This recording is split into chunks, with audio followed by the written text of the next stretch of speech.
Hello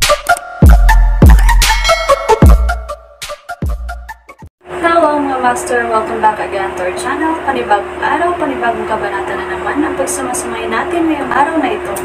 At kung bago ka sa ating channel, pali-click ang subscribe button and hit the notification bell para updated kayo sa ating mga susunod na videos.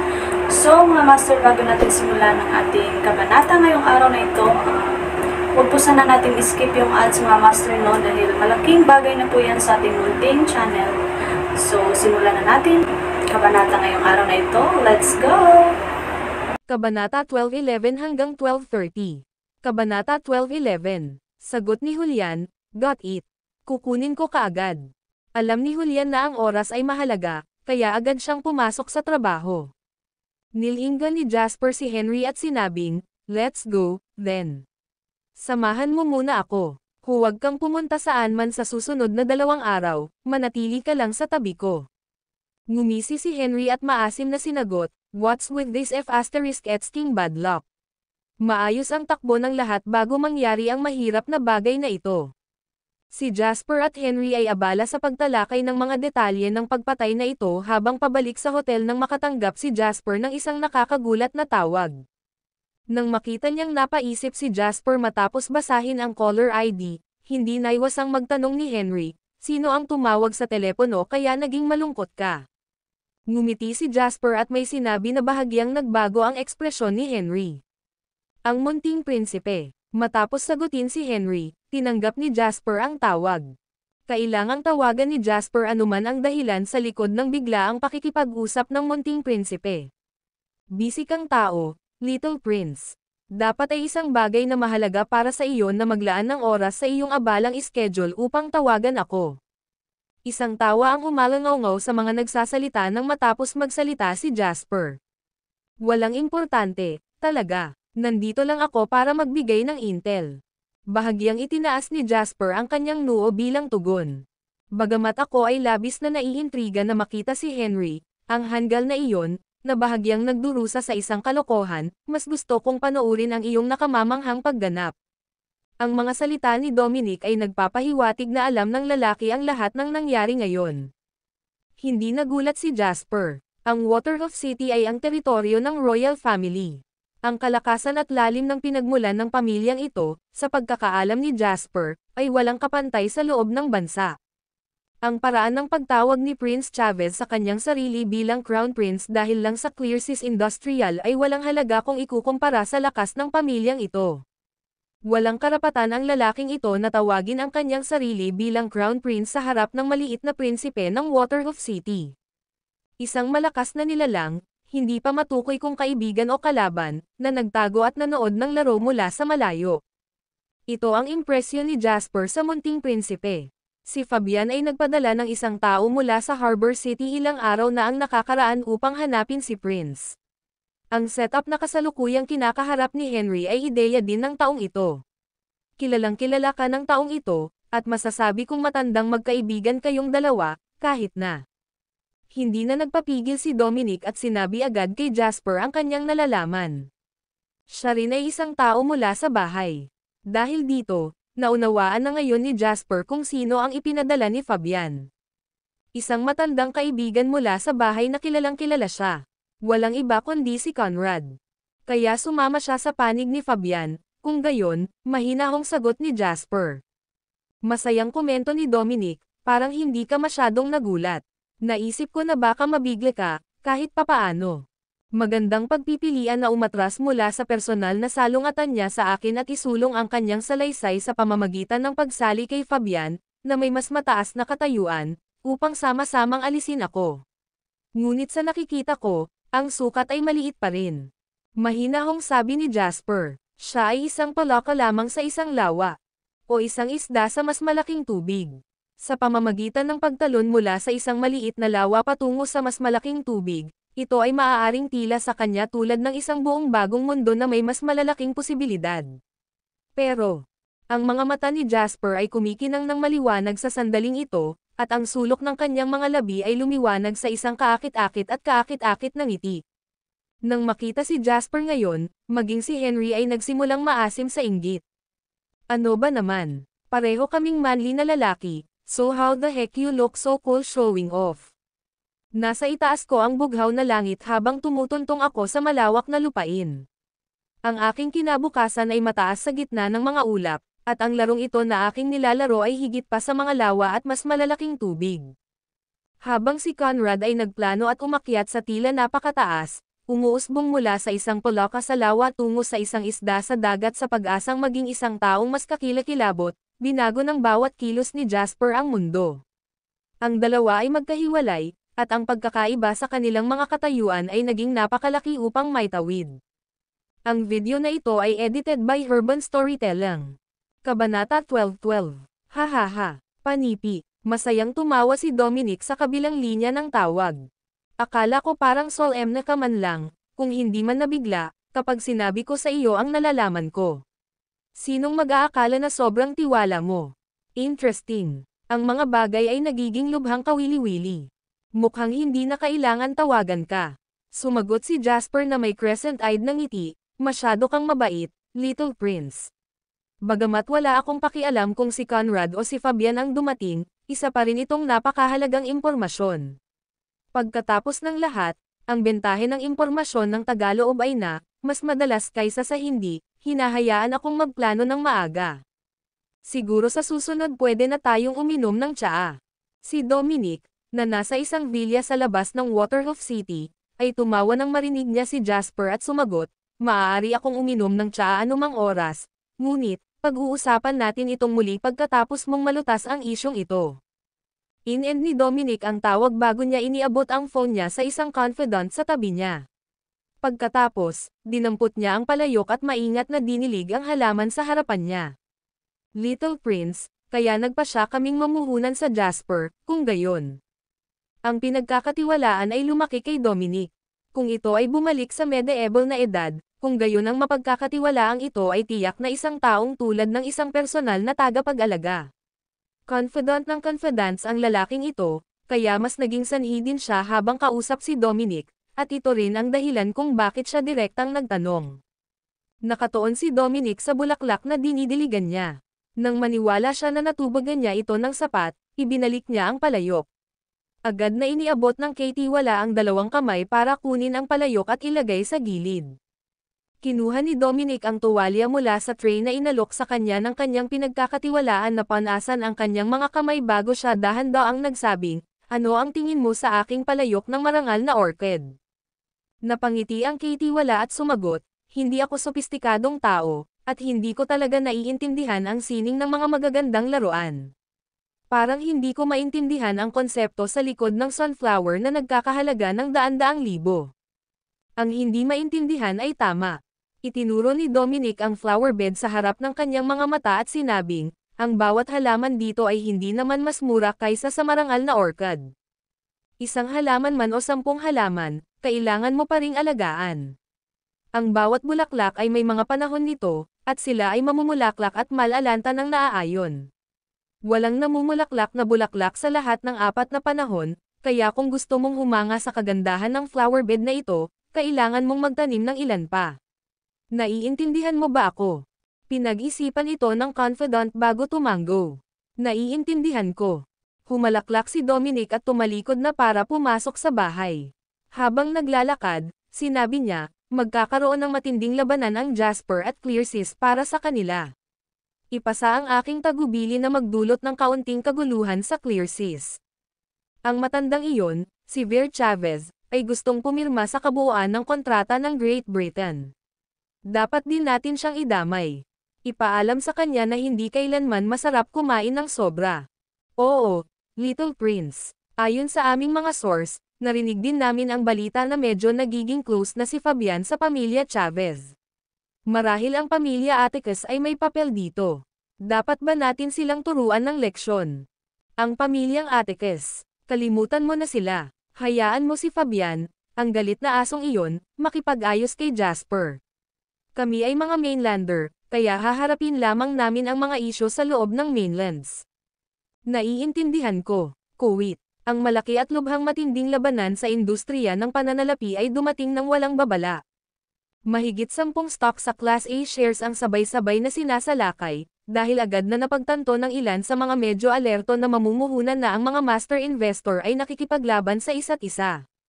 Pagkatapos ng detalyadong pagsusuri, nabunyag na ang mga stock na ito ay pawang mahahalagang negosyo sa ilalim ng ClearSys. Naintriga ang lahat sa balitang ito. Ang ClearSys ay isa sa pinakamalakas na piggyres sa mga kapitalista ng bansa. Karamihan sa mga tao ay hindi nang ahas na galitin ang mabangis na nilalang na ito. Gayunpaman, tulad ng inaasahan sa isa sa mga pinaka-prolific entity ng bansa, ang ClearSys ay agad na gumawa ng epektibong mga maniobra sa depensa. Bilang resulta, sa ilalim ng pagtuturo ni Jasper, ang malagim na labanan sa pagitan ng dalawang partido ay naging dalawang stock. Sanshibit Technologies at Soaring Dragon Telecommunications. Ang dalawang kumpanyang ito ay mga natitirang pag-aari sa ilalim ng ClearSys, gayon din ang mga pangunahing asset ng Prince. Ang labanang ito na pinasimulan ni Jasper ay lubhang agresibo at malakas. Sa koordinasyon at suporta ng pamilya ng batas, ang Sanshibit Technologies ang unang bumagsak dahil nanatili itong nakapin sa limitasyon. Bahagyang gumanda ang Soaring Dragon Telecommunications, ngunit hindi nagtagal ay naabot din nito ang limitasyon. Parehong nag-invest sina Jasper at Prince ng higit sa kabuuang 5 bilyong pondo para atakehin ang isa't isa. Bagamat hindi gaanong halaga ang 5 bilyon para sa ClearSys, ito ay isang matinding labanan dahil ang kapangyarihan ay nakatutok lamang sa dalawa sa mga kumpanya ni Prince. Bang! Sinipal ni Prince ang coffee table sa harap niya. Ang lalaki ay katulad ng isang galit na demonyo. B***starred. Nasaan ang suporta mula sa punong tanggapan? Ang grupo ba ng mga tao na iyon ay uupo lang at manunood habang inaatake ni Jasper ang aking mga stock at pinipigilan ang presyo ng bahagi sa limitasyon? Hindi ba sila natatakot na papatayin sila ng tatay ko kapag bumalik siya? Nagkaroon ng lakas ng loob ang isang subordinate para sumagot, Crown Prince, sinabi ng headquarters na kailangan nilang maghanda para ipagtanggol ang Law family, kaya wala silang sapat na mga kamay para tulungan tayo ngayon. Kung ano ang itsura ng kasalukuyang sitwasyon, parang tayo lang muna ngayon. Moherf *Sacker. Walang kwentang basura. Bawat isa sa kanila ay nagyabang at tinawag ang kanilang mga sarili na stock gods sa harap ng aking ama, ngunit sa pangalawang pagkakataon ay nasangkot ang pamilya ng batas, lahat sila ay tumakas na ang kanilang buntot sa pagitan ng kanilang mga binti. Napakaraming basura ng ina. Kumuyam ang panga ni Prince sa galit at tumangala para magtanong, paano ang mga tao sa main house? Nandito na ba sila? Sumagot kaagad ang nasasakupan, kalapag lang ng eroplano 10 minuto ang nakalipas. Mga kalahating oras na dapat dumating sila. Mabuti. Sa wakas, sa isang piraso ng magandang balita, si Prince ay muling nabuhayan ng loob. Ang White Glove ay naging personal bodyguard ng tatay ko sa loob ng mahigit 1 dekada. Sa kanya dito, walang paraan na si Henry, ang tanggang F***sacker na iyon, ay hindi ako masasaktan. Sa wakas, oras na para bugbugin ko siya. Namula ang pisngi ni Prince at naramdaman niya ang pag-uudyok na kaladkarin ang White Glove papunta kay Henry at ibalik ang nawalang dignidad. Sa sandaling iyon, bumukas ang mga pinto ng silid. Pumasok si Conrad sa silid at iniwas ang tingin sa magulong tanawin sa harapan niya. Tinanong niya, hinahanap mo ako, Crown Prince. Mabilis na naglakad si Prince nang makita si Conrad at hinawakan ang kwelyo ng huli. Pinaikit ni Prince ang kanyang mga mata at pinatay si Conrad. Bakit biglang sumulpot si Timothy, Monty? Huwag kang maglakas loob na sabihin sa akin na wala kang ideya tungkol dito. Ipaliwanag mo ang iyong sarili ngayon din. Isang maliit na ngiti ang ibinigay ni Conrad. Baka hinahawakan ni Prince ang kwelyo niya, pero parang hindi naapektuhan ang lalaki. Sa halip, mahinahon niyang sinabi, kakampi na tayo, Crown Prince. Paano ko ipapaliwanag sa iyo ang anumang bagay kung hinawakan mo ang kwelyo ko ng ganito? Itinulak ni Prince si Conrad palayo at sinabing nandidiri, mga kaalyado. Kasama si Fabian siguro, pero aso ka lang. Hindi ka karapat-dapat na maging kakampi ko. Inayos ni Conrad ang kanyang damit at sinabing may payapang tingin sa kanyang mga mata, tama ka, kamahalan. Hindi ako karapat-dapat, talaga. Ngumisi si Prince at sinabing, mas mabuting bigyan mo ako ng makatwirang dahilan. Ang hitsura ni Timothy ay hindi kailanman bahagi ng aming napagkasunduang plano. Kung hindi kasi siya ang iyong paliwanag, tatawagan ko na lang yata si Fabian. At sabihin sa kanya na pinatay ko ang kanyang aso. Sigurado akong hindi siya tatutol. Ang video na ito ay edited by Urban Storytelling. Kabanata 12:13. Tahimik na tumingin si Conrad kay Prince at pinaikit ang mga mata. Sa titig ng isa, alam ni Conrad na sinadya ni Prince ang sinabi niya.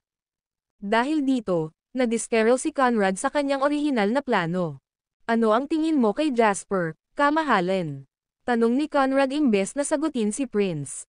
Ngumisi si Prince at sumagot, napakahuwang ng B***starred na iyon na kahit ang pilik mata niya ay walang laman sa loob. I wouldn't be facing this predicament if not for that ***s shoal. Ano sa tingin mo? Napabuntong hininga si Conrad at hinayla ang kamay ni Prince sa kanyang kwelyo. Tulad ng masasabi mo, Crown Prince, si Jasper ay talagang isang napakahirap na kalaban na harapin.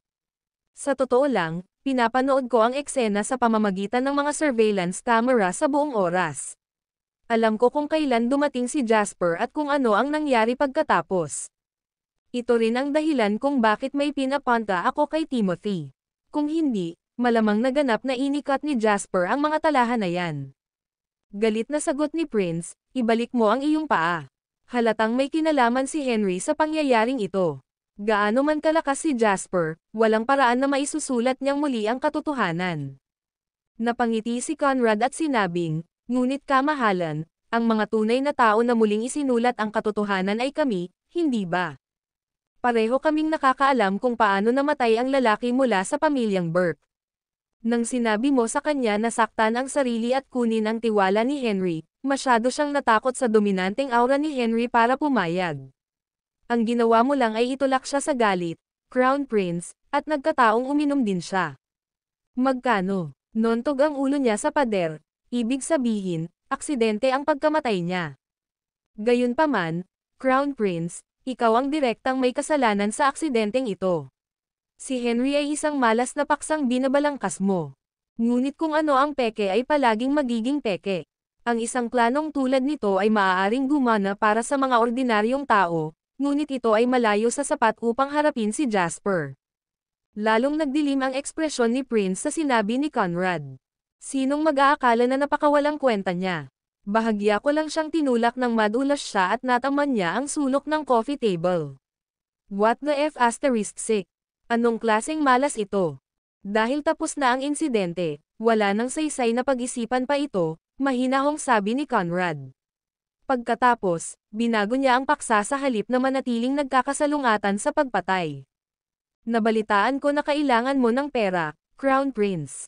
Sinabi ni Mr. Atticus na handa siyang magpahiram sa iyo ng 1 bilyon ng walang interes. Masayang lumiwanag ang ekspresyon ni Prince sa sinabi ni Conrad. Talaga, ang 1 bilyong halaga ng pondo ay hindi maliit na halaga. Maging ang mga bridge loan ay may interes na milyon-milyon. Pero binibigyan niya lang ako ng libre. Sa kanyang mga ari-arian sa ilalim ng pag-atake ni Jasper, si Prince ay kasalukuyang kulang sa pera. Ang 1 bilyong summer dollar na ito ay dumating sa tamang panahon. Mr. Sinabi ni Atticus na ang pakikipagkaibigan sa kamahalan ay mas mahalaga kaysa sa interes na maaaring nakuha niya. Nagustuhan ni Prince ang napiling salita ni Conrad. Gayunpaman, bago ngumiti si Prince, nagpatuloy si Conrad, Mr. Handang ipahiram sa iyo ni Atticus ang perang ito sa loob ng 1 buwan ng walang interes, Crown Prince, ngunit may mga regulasyon pa rin na dapat sundin. Halimbawa, ang pagsasangla ng mga bahagi ng dalawa sa iyong pinakamahusay at nakalistang mga kumpanya. Kumunot ang noo ni Prince at tumingin kay Conrad. May naramdaman tungkol dito. Huwag kang mag-alala, Crown Prince. Nakasaad sa kontrata na ang shares ay ililipat lang kay Mr. Atticus kung hindi mo ibinalik ang 1 bilyong loan sa loob ng 1 buwan. Ang mortgage na ito ay para lamang sa mga formalidad. Not to mention that this 1 billion is nothing to clear sis, at mas malaki rin ang kikitain mo pagkatapos mong maalis si Jasper, Your Highness. Pinag-isipan ito ni Prince bago pumayag sa deal. Sige, pagkatapos ay pupunta tayo ayon sa iyong plano. Napangiti ng husto si Conrad habang pinapanood si Prince na nakayuko sa pagpirma ng loan contract. Nang matapos ang lahat ng mga pamamaraan, nagdahilan si Conrad mula sa silid ni Prince. Pagkalabas niya ng silid ay agad na nawala ang pagpapakumbaba at ngiti sa mukha ni Conrad. Bumaba si Conrad ng elevator at sumakay sa kotse, pagkatapos ay inilabas niya ang kanyang telepono at nag-dial ng numero. Mr. Atticus, ayaw makipag-partner sa atin ni Prince. Natahimik sandali ang kabilang dulo ng tawag. Kalimutan mo na yan. Hayaan siyang ipagtanggol ang kanyang sarili. Hindi na kailangan pang pakialaman ang isyo nila ni Jasper. Malalaman niya kung sino ang hihingi ng tulong kapag sinaktan siya ng husto ni Jasper. Nanatiling walang ekspresyon si Conrad nang marinig ang utos ni Fabian. Kung gayon, dapat ba akong manatili sa Waterhoof City o bumalik sa Southeast Province, Mr. Atticus? Saglit na nag-isip si Fabian bago siya sumagot, manatili sa Waterhoof City sa ngayon. Ang pagkakaroon ni Jasper ay isang tunay na problema para sa amin. Maghintay ng pagkakataon. Walang masama kung pahihirapan siya ng mas maaga kapag may pagkakataon, at wala tayong mawawala kung walang ganitong pagkakataon. Kung tutusin, may tanga tayo na parang si Prince na ang hirap sa pag-atake. Naiintindihan ko, Mr. Atticus, sagot ni Conrad. Ayan, tapos. Huwag mo na akong kontaken muli maliban kung ito ay isang bagay na mahalaga. Magiging abala ako sa pagharap sa isang bagay na malaki.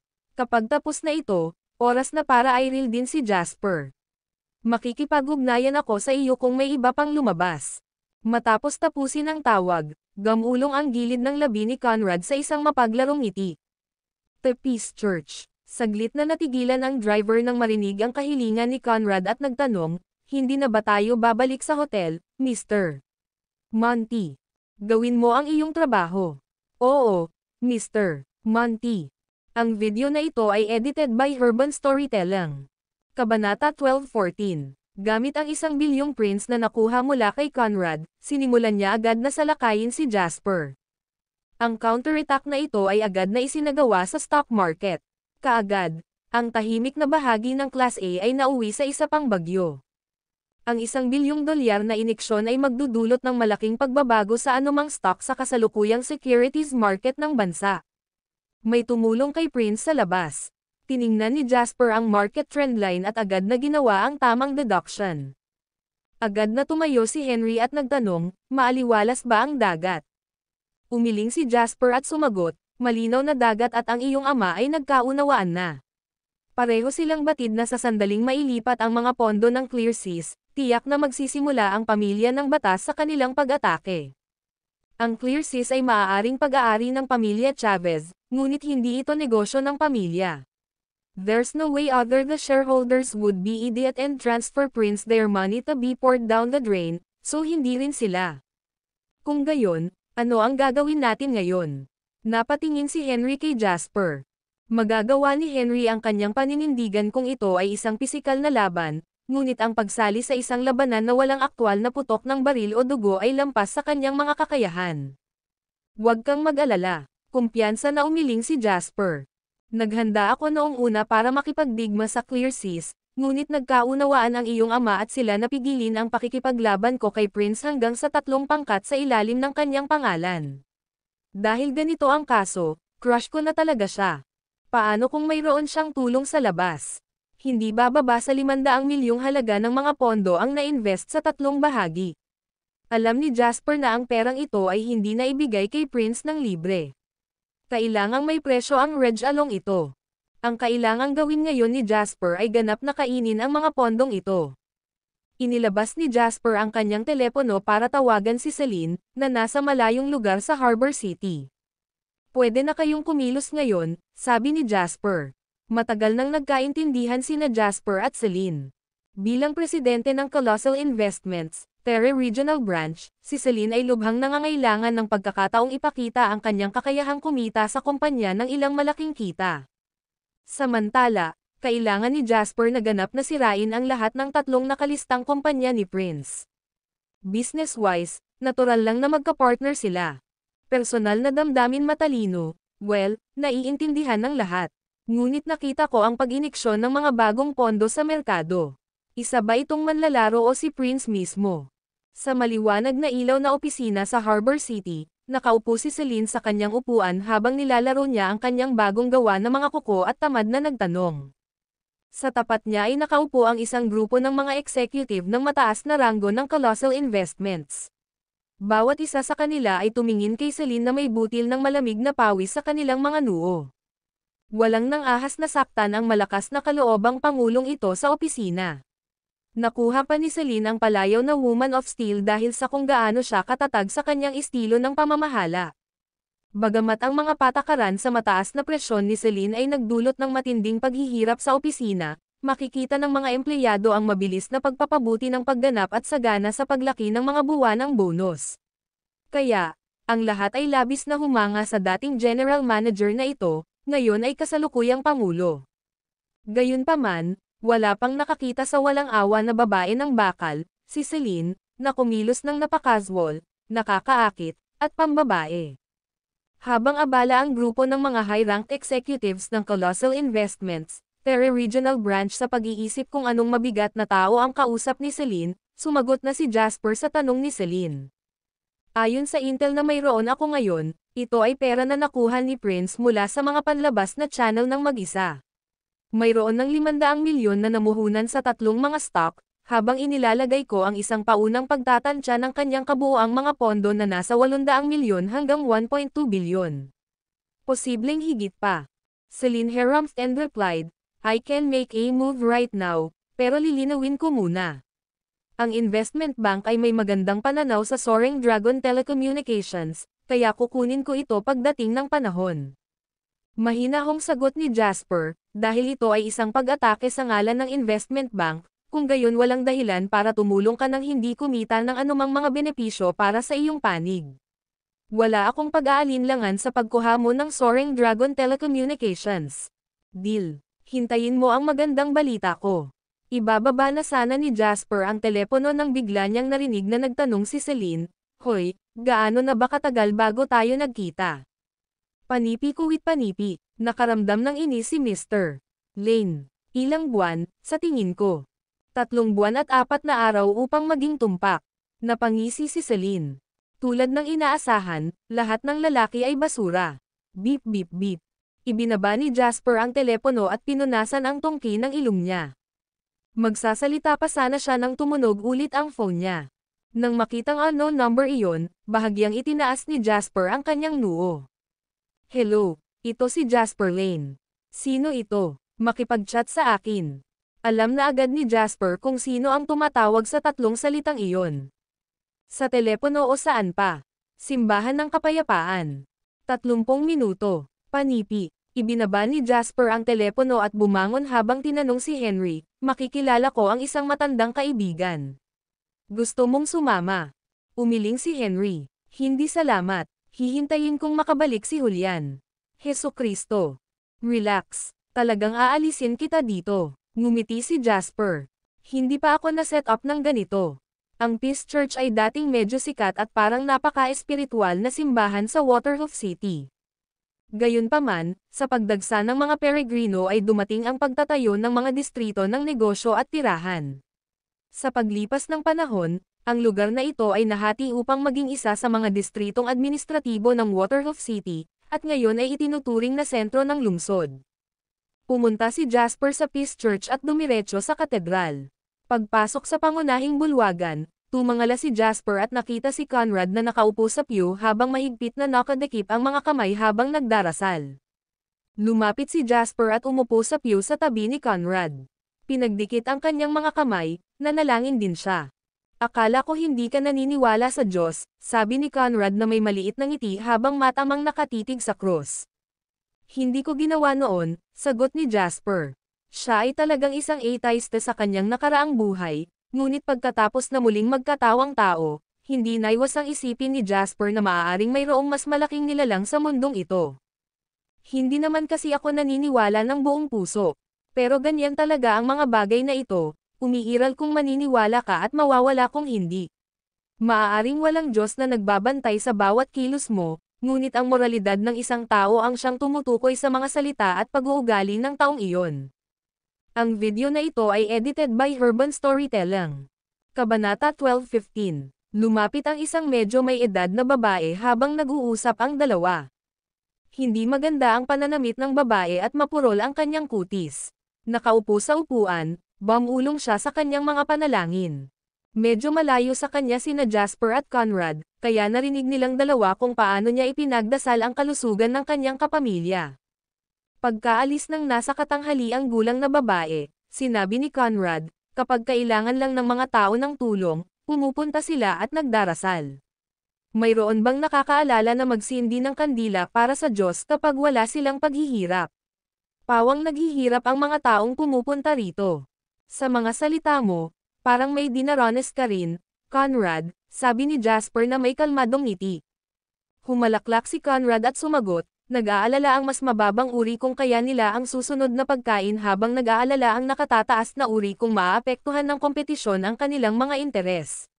Sino ang tunay na makapagsasabing sila ay namumuhay ng malaya? Pagkatapos magdasal, tumayo si Jasper mula sa upuan at sinabing, mukhang hindi madaling makipagsabuatan kay Fabian. Sinundan ni Conrad si Jasper na tumayo din at sumagot, mukhang alam mo na ito, Jasper. Sige. Sabihin mo sa akin. Bakit mo ako hinanap ngayon? Mahinahong tanong ni Jasper. Lumingon si Conrad para tingnan si Jasper at sinabing, for a partnership.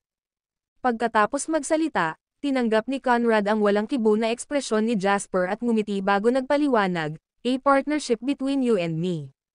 Saka lang nagbago ng bahagya ang ekspresyon ni Jasper. Ang unang bagay na ginawa ni Jasper nang si Conrad ay naglabas ng isang pakikipagsosyo ay nagtataka kung ito ay isa pang bitag na itinakda ni Fabian. Gayunpaman, ngayong nilinaw ni Conrad na ito ay isang partnership sa pagitan nila, na nagpapahiwatig na ito ay walang kinalaman kay Fabian, nakita ni Jasper ang bagay na dapat pag-isipang mabuti. Sabihin mo, sabi ni Jasper na may ngiti sa mga mata. Hindi ipinagkait ni Conrad ang anumang impormasyon at tapat na sinabi, nahulaan ni Fabian na magsisimula kang maghayganti at sasalakayin si Prince. Kung si Prince ay hindi humingi ng tulong sa kanyang pamilya, hindi siya mapapantayan para sa iyo. Kaya bilang karagdagan sa pagtulong sa kanya na magplano, nagbigay din ako ng isang kabuuan ng mga pondo bilang suporta sa pananalapi kapag siya ay nangangailangan nito. Sa paliwanag ni Conrad, ipinaliwanag ang pinagmulan ng pondo ni Prince. Si Conrad o Fabian ang nagpahiram kay Prince ng hindi bababa sa 500 milyon. Bahagyang itinaas ni Jasper ang kanyang noo at sumagot, kaya nakita ko na. Tumawa si Conrad at nagpatuloy, sinabi ko kay Fabian na tinanggihan ni Prince ang kanyang mga pondo. Agad na nagbago ang ekspresyon ni Jasper. Kapag ang totoo, nakakuha na si Prince ng 1 bilyong halaga ng pondo. Tumingin si Jasper kay Conrad at nagtanong, sa iyo ang mga pondong iyon. Tumawa ng malakas si Conrad, nanlamig ang ngiti sa kanyang mukha. Kaya hinanap kita para maging partner ko. Pagkasabi noon ay hinugot ni Conrad ang loan contract at ipinasa kay Jasper. Bahagyang ipinikit ni Jasper ang mga mata nang mabasa ang laman ng kontrata. Simple lang ang susunod. Ang kailangan mo lang gawin ay talunin si Prince, at ang ating partnership ay maituturing na tagumpay, pahayag ni Conrad. Ano ang gusto mo rito? Tanong ni Jasper. Tumingin si Conrad kay Jasper at sumagot, pag-aari ko ang Purple Cyst Pharmaceuticals pagkatapos nito. Walang problema, matipid na pagsang-ayon ni Jasper. Pero hindi ka ba natatakot na maghayganti sina Prince at Fabian pagkatapos? Biglang tanong ni Jasper. Mayroon akong mga paraan ng pag-ikot ng mesa. Hindi bagay sa iyo kung paano ko ito ginagawa. Ang gusto ko lang ay ang bahagi ko sa reward pagkatapos mong magtagumpay, walang ekspresyong sagot ni Conrad. Matagal na tinitigan ni Jasper si Conrad bago ito sumagot, deal. Tumawa si Conrad at inilahad ang kamay kay Jasper. Kung gayon, inaasahan kong makatrabaho ka. Makalipas ang kalahating oras, lumabas si Conrad sa Peace Church at sumakay sa kanyang sasakyan. Pagkatapos, umalis siya nang hindi lumilingon. Sumakay na rin si Jasper sa isa pang sasakyan. Napatitig siya sa humaharurot na sasakyan na hindi nagtagal ay sumama sa walang katapusang daloy ng mga sasakyan sa pamamagitan ng kanyang rearview mirror at napaisip. Maraming beses na siyang natalo ni Conrad noon. Gayunpaman, Ang lalaki ay nagbigay kay Jasper ng ganap na kakaibang pakiramdam sa pagkakataong ito. Marahil ang iba't ibang kabiguan noon ay nagpabago kay Conrad. Isang pagbabagong naging mas sophisticado ang lalaking ito kaysa dati. Kunin ang partnership na ito bilang isang halimbawa. Noong nakaraan, hindi kailanman tatangkain ni Conrad ang ganoong bagay. Still, hindi mahalaga. Hindi ito ang unang pagkakataon na crush ni Mr. Lane si Conrad. Tulad ng sinabi niya sa Maliit na Prinsipe, ang pond frog na ito ay naging isda lamang sa mas malaking tubig. Hindi pa rin sigurado kung nagtagumpay si Conrad na maging isang mas kakilakilabot. Sa pag-iisip nito, tinawagan ni Jasper si Jake. Ako po, Mr. Lane. Ang ugali ni Jake ay sobrang magalang sa telepono. Hindi na kailangang maghintay pa. Ipinakita na ni Prince ang kamay niya. Siya ay may kabuuang 1 bilyon na natipon mula sa isang panlabas na mapagkukunan. Gawin mo siyang gamitin lahat. Pahiram sa Law family kung wala kang sapat na pondo, kakausapin ko muna si Mr. Law tungkol dito. Sa Harbor City, tumalas ang kilos ni Jake, at agad itong sumagot, naiintindihan. Kukunin ko kaagad. Hindi napigilan ng taxi driver na mapangiti nang marinig ang bilin ni Jasper. Mga kabataan ngayon. Sa halip na mag-aral ng magandang bagay, ang bawat isa sa inyo ay mas mahusay kaysa sa huli. Sumakay ka ng taxi at nagsasalita ka tungkol sa $1 bilyong. Wala akong nakikitang ganoon kalaking pera sa United. Mga alamat, sa pera ng laro. Ang video na ito ay edited by Urban Storytelling. Kabanata 12:16. Muling nagbukas ang afternoon market nang bumalik si Jasper sa hotel. Parehong sinimulan ni Jake at Celine ang kanilang pag-atake sa lahat ng tatlong nakalistang kumpanya ni Prince ng sabay. Ang alon ng pag-atake na ito sa ilalim ng pagtuturo ni Jasper ay ginawa ng labis na mabangis. Ang mga laban sa pananalapi ay maaaring komplikado, ngunit maaari rin silang maging napakasimple. Ang pinakasimpleng at pinakaagresibo na paraan ay ang pabagsakin sila sa sobrang dami. Direktang pang-aapi ng walang anumang pagsasaalang-alang para sa mga panalo, pagkatalo, o kahihinatnan. Ito ay isang laro kung saan umatake ka sa halaga ng pinsala sa iyong sarili. Hindi na kailangan ng matalino. Sa sapat na pondo, madali mong durugan ang larangan ng digmaan hanggang maging alikabok sa pinakamaikling panahon. Hindi nagkaroon ng pagkakataon si Prince na magdiwang ng napakatagal matapos matanggap ang financial injection ng $1 bilyong halaga ng pondo ngayong umaga. Ang mabangis na pag-atake kaninang hapon ay lubos na nagulat sa kanya. Paano naging ganito? Bakit may party pa? Sigaw ni Prince sa kwarto, namumutla ang mukha. Ang display sa kanyang silid ngayon ay nagpakita ng isang nakakatakot na linya ng pabagsak na presyo ng bahagi. Ang aming mga pondo ay hindi maaaring tumagal ng mas matagal, Crown Prince. Isang subordinate na namamahala sa pangangalakal ang nagsumbong kay Prince habang pawis na pawis. Mapatla ang kutis ni Prince at umasim ang ekspresyon nito habang sumisigaw, Jasper that be asterisk starred. May atake na naman ba siya? Alamin kung sino ang nagdudulot ng gulo ngayon. Papatayin ko siya. Agad na nagtrabaho ang mga mangangalakal sa ilalim ng tagubilin ni Prince. Mahigit 10 minuto pagkatapos ng kaguluhan, ibinaba ng isang subordinate ang kanilang telepono at tumangala para magulat, Crown Prince, na-trace namin ang mga pondo pabalik sa Harbor City. Ang pamilya ng batas, galit na bulalas ni Prince. Hindi, ito ay Colossal Investments. Kalunos-lunos na mapatla ang kutis ng nasasakupan. Inatake ang Colossal Investments. Gumamit sila ng malaking halaga ng pondo para sa maiikling bahagi ng lahat ng tatlo sa aming mga kumpanya. Ang sitwasyon ay mukhang napakahirap. Ang aming mga pondo ay ganap na lalamunan sa susunod na 30 minuto kung patuloy silang aatake. Napatigil sa pagsigaw si Prince nang marinig ang kanyang kampan. Natigilan siya at nakaugat sa kinatatayuan, ang kanyang mga mata ay dilat na dilat at ang kanyang ekspresyon ay puno ng hindi makapaniwala. Huminga ng malalim, sinabi ni Prince ang kanyang gulat, paano ito mangyayari? Bakit ngayon papasok ang Colossal Investments sa merkado? Ito ay hindi lohikal sa lahat. Kamahalan. Sa wakas ay nagsalita ang isang medyo may edad na lalaki na kanina pa nakatayo sa sulok ng silid. Mahinahon niyang paliwanag. Ayon sa aming mga source, Ang kasalukuyang presidente ng Colossal Investments Terre Regional Branch na si Celine Maynard ay napakalapit kay Jasper Lane. May mga senyales ng paglahok ng Colossal Investments sa malaking labanan ni Jasper sa si Treasures Group noon pa. Kumuyam ang panga ni Prince sa sinabi ng middle-aged na lalaki at tumugon na may galit sa mga mata, makipag-ugnayan sa Colossal Investments at sabihin sa kanila na isuko ang kanilang partnership ni Jasper. Kung hindi, clear. Maglulunsad ng pag-atake ang SIS sa lahat ng kanilang pamumuhunan sa mainlands. Panipi. Umiling ang middle-aged na lalaki. Ang isang bagay na napakahalaga ay maaari lamang ituro ng matandang master mismo.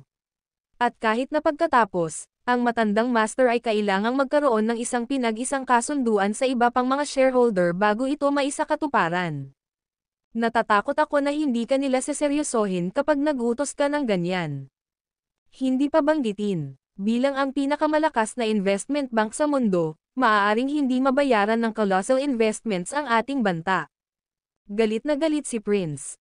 Kung gayon, hanapin ang Celine Maynard na iyon at sabihin sa kanya na kumilos ng matalino. Ibibigay ko sa kanya lahat ng gusto niya, pera, status, kahit ano.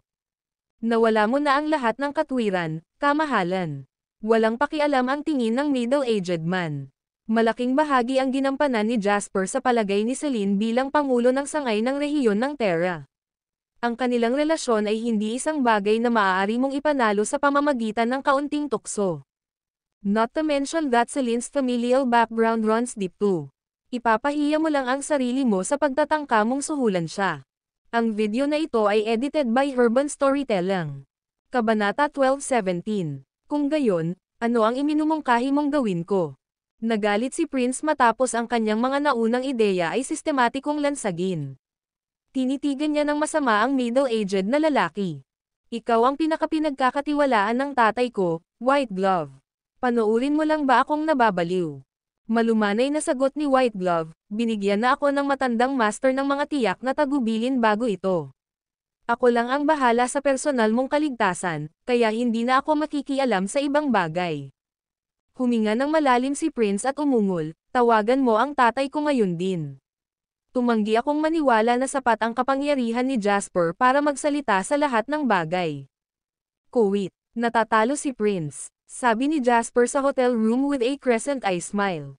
Pagtingin sa screen ng computer sa harap niya, kinuha niya ang baso ng champagne, nilampasan siya ni Henry at itinagilid ang ulo niya para uminom. Tuwang-tuwang sagot ni Henry, pagkatapos ay lakasan mo ang mga pag-atake at durugan mo ang ina. Kung wala na siyang papasok na pondo, bibigyan ko siya ng 1 oras pa bago bumagsak lahat ng depensa niya. Lahat ng 3 kumpanya niya ay gagawin bago magsara ang merkado ngayon. Sa simula, ang gawain ng pagsira sa lahat ng 3 nakalistang kumpanya ay nagsasangkot ng isang tiyak na antas ng kahirapan. Pagkatapos ng lahat, ang mga pagbabahagi na nakalista sa stock market ay 1% lamang ng kabuuang pagbabahagi ng isang nakalistang kumpanya. Naduraj man ang kumpanya sa stock market, walang gaanong pagkakaiba sa pang-araw-araw na operasyon ng kumpanya. Ang kumpanya ay haharap sa isang mahigpit na daloy ng pera, ngunit ang pagpopondo ay hindi kailanman naging problema pagdating sa Clearseas. Gayunpaman, sa koordinasyon ni Conrad, ang kontrata ng pautang na ito ay naging isang sandata na magbubuwis sa buhay ni Prince. Ito ay lubos na nagpabilis sa plano ni Jasper na tuluyang durugan si Prince. Kung maalis si Prince sa stock market ngayong linggo, wala siyang magagawa kundi bayaran ang kanyang utang ayon sa nilalaman ng kontrata. Sa sandaling ito, bumalik si Julian. Dumating siya na may kasamang isa pang tao. Jasper, Mr. Lo. Nagkaroon ng malaking pag-unlad sa aking pagsisiyasat ngayon. Masigla ang ekspresyon ni Julian habang itinuro ang isang lalaki sa likuran niya at sinabing, ito si Grayson Cash. Malinaw niyang nakita na matapos sampelan ni Henry ng 2 beses ang biktima ng Burke, umalis ang lalaki ng ligtas at nagtungo sa inuman sa malapit na bar.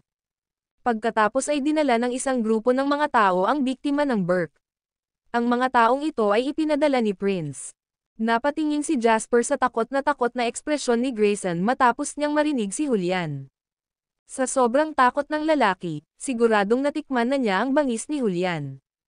Totoo ba ang sinabi niya? Tanong ni Jasper. Agad namang tumango ng mariin si Grayson. Oo, Ito ang katotohanan. Nakita ko ito ng sarili kong mga mata. Hindi ako mangangahas na magsinungaling. Bago pa man makapagsalita si Jasper ay napatayo na si Henry sa kanyang kinauupuan. Saan ka pupunta? Agad na tanong ni Jasper habang pinagmamasdan si Henry na walang pasensya na naglalakad papunta sa mga pintuan. Saan pa? Mayroon kaming isang nakasaksi. Papatayin ko si Prince, ang batang yon. Sigaw ni Henry's. Bumalik ka. Nakaramdam ng inis si Jasper. Hindi na kailangang magmadali. Matapos pigilan si Henry, lumingon si Jasper para tanungin si Julian, paano napunta ang autopsy. Kung nais ni Jasper na muling imbestigahan ang insidenteng ito, kung gayon ang pinakamahalagang piraso ng ebidensya ay hindi isang buhay na saksi, ngunit ang namatay mismo. Tanging ang mga ebidensyang natagpuan sa bangkay ng biktima ang konklusibo at hindi mapapatunayan. Ang video na ito ay edited by Urban Storytelling. Kabanata 12:18. Agad namang sumagot si Julian matapos niyang marinig na itanong ito ni Jasper, "We've made even greater progress on the autopsy." Nahanap ko ang pathologist na namamahala sa autopsy ng biktima. Na-verify ng biktima na ang sanhi ng kamatayan ay blunt force trauma sa kanyang templo na humahantong sa intracranial hemorrhage. Bukod dito, ayon sa uri ng sugat at mabigat na pagdurugo, ang nakamamatay na pinsala ay ganap na walang kaugnayan sa sampal mula noon. Maaaring walang pakialam si Julian, ngunit parehong alam ni na Jasper at Henry na kailangan ng isang tiyak na antas ng pagsalakay para makuha ni Julian ang kanyang mga kamay sa mga piraso ng ebidensyang ito ng maayos. Ang ekspresyon ng likas na takot ni Grayson nang tumingin kay Julian, na parang daga na nakaharap sa pusa, ay patunay nito. Magandang trabaho. Tumango si Jasper. Jul, dalhin mo ang taong ito kasama ng mga piraso ng ebidensya na iyong natipon at ibigay mo sila kay Timothy. Malalaman niya ang susunod na gagawin. Habang ang pagkamatay ng anak ni Timothy ay walang kinalaman kay Jasper at Henry, ito pa rin ang pagkawala ng buhay ng tao. Not to mention na si Jasper ay nangako kay Timothy kahapon na bibigyan niya ng reply ang lalaki sa loob ng isang araw. Naturally, hindi papayag si Jasper na ma-frame si Henry, na hindi pumatay ng sinuman. Ang tunay na salarin sa likod ng lahat ay kailangang harapin ang mga kahihinatnan ng kanyang mga aksyon. Kukunin ko kaagad. Labis din ang pag-aalala ni Julian sa insidente ni Henry, at hindi niya ipagpaliban ang proseso. Ihahatid na kita sa labas para magsaya pagkatapos ng lahat ng ito, nakangiting sabi ni Henry kay Julian.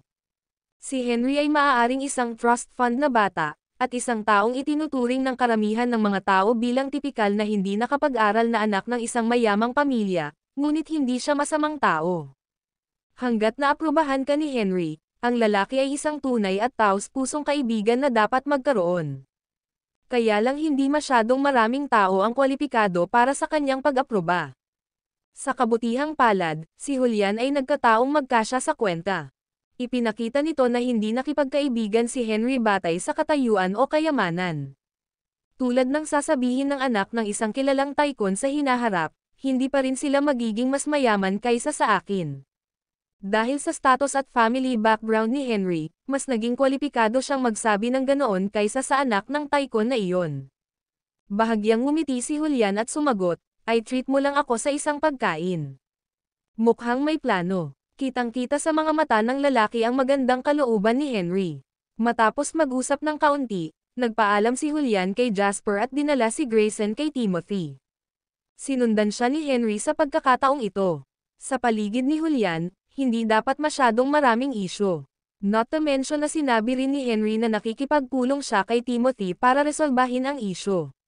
Kaya naman, pinabayaan ni Jasper ang lalaki nang hindi nag-aalala tungkol dito. Pagkaalis nila, tumalikod si Jasper para maupo sa harap ng computer habang kinukonekta ang isang tawag kay Jake. "Bigyan mo ako ng ulat tungkol sa kasalukuyang sitwasyon.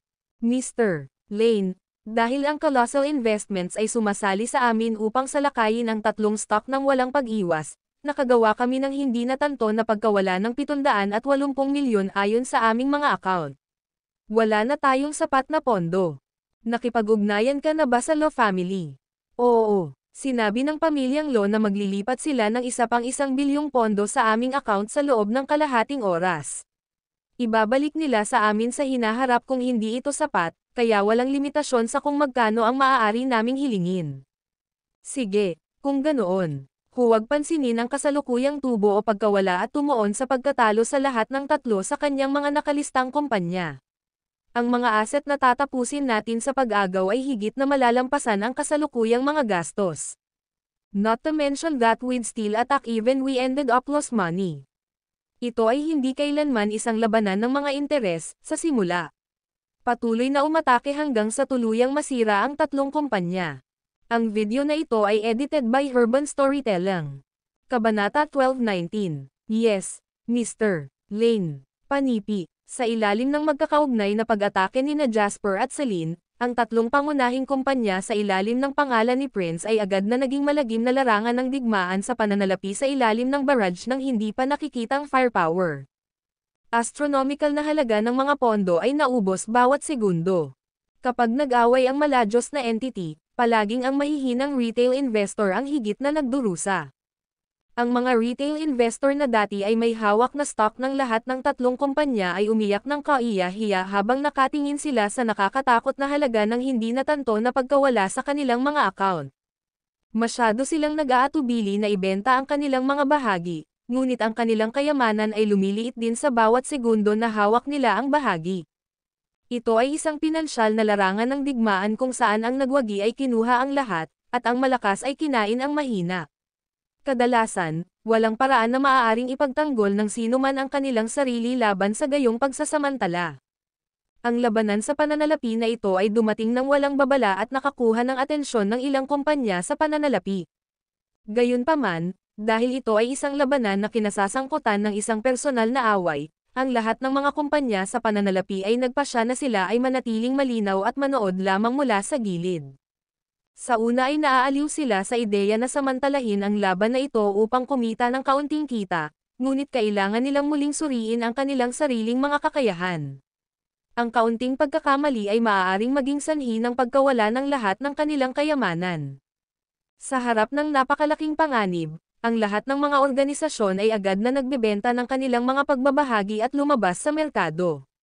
Lahat sila ay matalinong tao na madaling masabi na may aktibong pumipili sa tatlong kumpanyang ito na nasa ilalim ng suporta ng Clearseas. Hindi na ito laban ng komersyal na interes. Gaya ng sinabi ni Jasper dati, lalaban siya sa labanan hanggang sa dulo kung sasalakayin nila ang isang taong malapit sa kanya, maging siya ay natalo sa paggawa nito. Ito ay hindi isang pakikibaka na hinimok ng mga organisasyon na handang isali ang kanilang mga sarili. Bumagsak ang palengke. Kamahalan. Isang desperadong sigaw ang umalangaw-ngaw sa silid at ang ilang pawis at namumutlang mukha na mga mangangalakal ay tumingin sa kanilang mga naubos na pondo bago itinoon ang kanilang tingin kay Prince. Naihulog na natin ang lahat ng 1 bilyon sa merkado, ngunit ang kalaban ay tila may walang limitasyong pool ng mga mapagkukunan. Kung walang pag-agos ng mas maraming pondo, wala tayong ibang pagpipilian kundi ang panoorin ang kanilang ganap na pag-alis ng tatlong stock na ito, Crown Prince. Nakaupo si Prince sa sofa habang mahigpit ang hawak sa isang bote ng alak. Ang kanyang ekspresyon ay baluktot at malademonyo. Walang silbi. Walang kwenta kayong lahat, biglang sigaw ni Prince. Ang bawat isa sa inyo ay nagyabang at nag-claim na kayo ay mga stock god sa inyong mga panayam sa trabaho at nang humingi kayo ng mga pagtaas. Ngunit, ngayong kailangan na kitang magtrabaho, ano ang ginawa mo kundi humingi sa akin ng karagdagang pera? Inihagis ni Prince ang bote ng alak sa sahig. Nabasag ang bote sa sandaling tumama ito sa sahig dahil agad na napuno ng mabangong amoy ng alak ang silid. Gayunpaman, walang sino man ang maaaring tamasahin ang mabulaklak na aroma ng alkohol sa ngayon. Napakaraming pera ang ginagastos ko sa pagpapakain sa inyo para lang maging kapaki-pakinabang kayo sa akin sa mga oras na ganito. Sa tingin mo kakailanganin ko kayo kung may sapat akong pera. Ang kailangan ko lang gawin ay ikalat ang dog food sa ibabaw ng keyboard at kahit isang aso ay makakaalam na gumastos ng pera para sa mas maraming pagbili sa mga order. Kumusta naman kayong mga tao, ha? Nanatiling nakayuko ang mga mangangalakal habang tinutumbok sila ng halos nakakabaliw na sigaw ni Prince. Walang nang-ahas na tingnan ang mukha ng lalaki. Humihingal, namula si Prince sa sobrang galit. White Glove, may sagot na ba mula sa tatay ko? Nakatayo sa sulok ng silid, mahinang sumagot si White Glove, Sinabi ng matandang master na ito ang pinakamahalagang punto ng kanyang negosasyon sa kasalukuyan, at wala siyang oras para harapin ang iyong isyu. Tinanggihan din niya ang mungkahi ng punong tanggapan na maglipat ng pondo para tumulong dahil ayaw niyang gumawa ng kaaway sa pamilya ng batas habang wala siya. So, hahayaan na lang ako ng matanda na mamatay, ha? Ngumisi si Prince. Mahinahong sumagot ang White Glove, pakiingatan ang iyong mga salita, kamahalan. Ang matandang master ay may masusing pag-unawa sa pangyayaring ito. Sa ganang kanya, ito ay hindi hihigit sa isang away sa pagitan ng mga bata. Ang video na ito ay edited by Urban Storytelling. Kabanata 12:20. Isang away sa pagitan ng mga bata. Galit na tawa ang pinakawalan ni Prince. Ito kasi ang awayan kaya kailangan kong manalo. Kung hindi, paano ko pa itataas ang aking ulo kapag nakikipag-usap sa iba sa hinaharap? Sinulyapan ni White Glove si Prince at mahinahong sinabi, Crown Prince, sinabi sa iyo ng matandang master noon na walang mananalo magpakailanman sa mundong ito. Ang tunay na makapangyarihang mga tao ay hindi mga taong nananalo sa bawat laban na kanilang sinasalihan, ngunit ang mga natututong tumayong muli pagkatapos nilang matalo. Malayo pa ang kailangan mo bago ka umabot sa puntong iyon, Crown Prince, at ito rin bakit ayaw pang ipasa ng matandang amo ang kanyang awtoridad sa iyo. Pinandilatan ni Prince ang White Glove at nginisyan. Since when you have the right to teach me lessons? Huwag kalimutan kung sino ka. Kahit gaano ka pa kahalaga ng tatay ko, katulong ka pa rin ng pamilya ko. Nanatiling kalmado ang White Glove. Maliwanag na narinig niya ang mga katulad na parirala noon. Naiintindihan ko, kamahalan. Hindi na ako magsasalita ng out of line. Bahagyang yumoko si White Glove bago siya umatras pa sa sulok ng silid. Nangangahulugan ito na hindi na siya makikialam kahit anong mangyari kay Prince sa stock market. Kahit na walang suporta ng karagdagang pondo, tumanggi si Prince na sumuko. Naisip niya ang lahat ng iba't ibang paraan ng pangangalap ng mga pondo, iniisip na magbenta ng ilang estate sa ilalim ng kanyang pangalan. Ito ay karaniwang kumakatawan sa medyo kaunting pera, ngunit ang mga ito ay hindi gaanong mahalaga sa isang merkado na kinasasangkutan ng daan-daang milyon at higit pa. B** starred. Jasper na anak ng Ab**. Sinasadya niyang gawin ito. Makalipas ang isang linggo, nagmura at sumigaw si Prince ng malademonyo habang nakatitig sa screen na may dugong mga mata. Bagalan niya ang pag-atake para makahinga ako tuwing susuko na ako, pero kapag naglagay ako ng mas maraming pera, nilalamon niya agad. Pinaputol-putol niya ako ng laman. Sinasadya niyang gawin ito. Kung ikukumpara sa pagkadurog kaagad, ang tunay na pahirap ay ang kasalukuyang pinagdadaanan ni Prince. Ang mabagal na larong ito ng pusa at daga ang nagtulak sa isang tao patungo sa desperasyon at kalaunan ay napunta sa malalim na dulo. Nabawasan ng ilang kilo si Prince sa pasta week, at ilang sandali lang ay nasaroon na siya ng isip.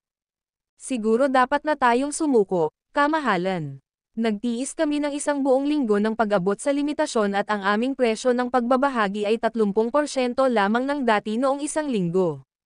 Kakailanganin nating umalis sa merkado kung magpapatuloy ito. Isang mangangalakal ang nag-ipon ng lakas ng loob na sabihin. Napaangat ang ulo ni Prince at tinitigan niya ang negosyante. Dumukot ng baso sa tabi niya, ibinato niya ito sa ulo ng negosyante. Sumigaw ang mangangalakal at bumagsak sa sahig habang tinatakpan ng kamay ang dumudugong ulo. Kasalanan mo lahat, mga walang kwentang basura. Ikaw ang dahilan kung bakit ako natalo ng husto.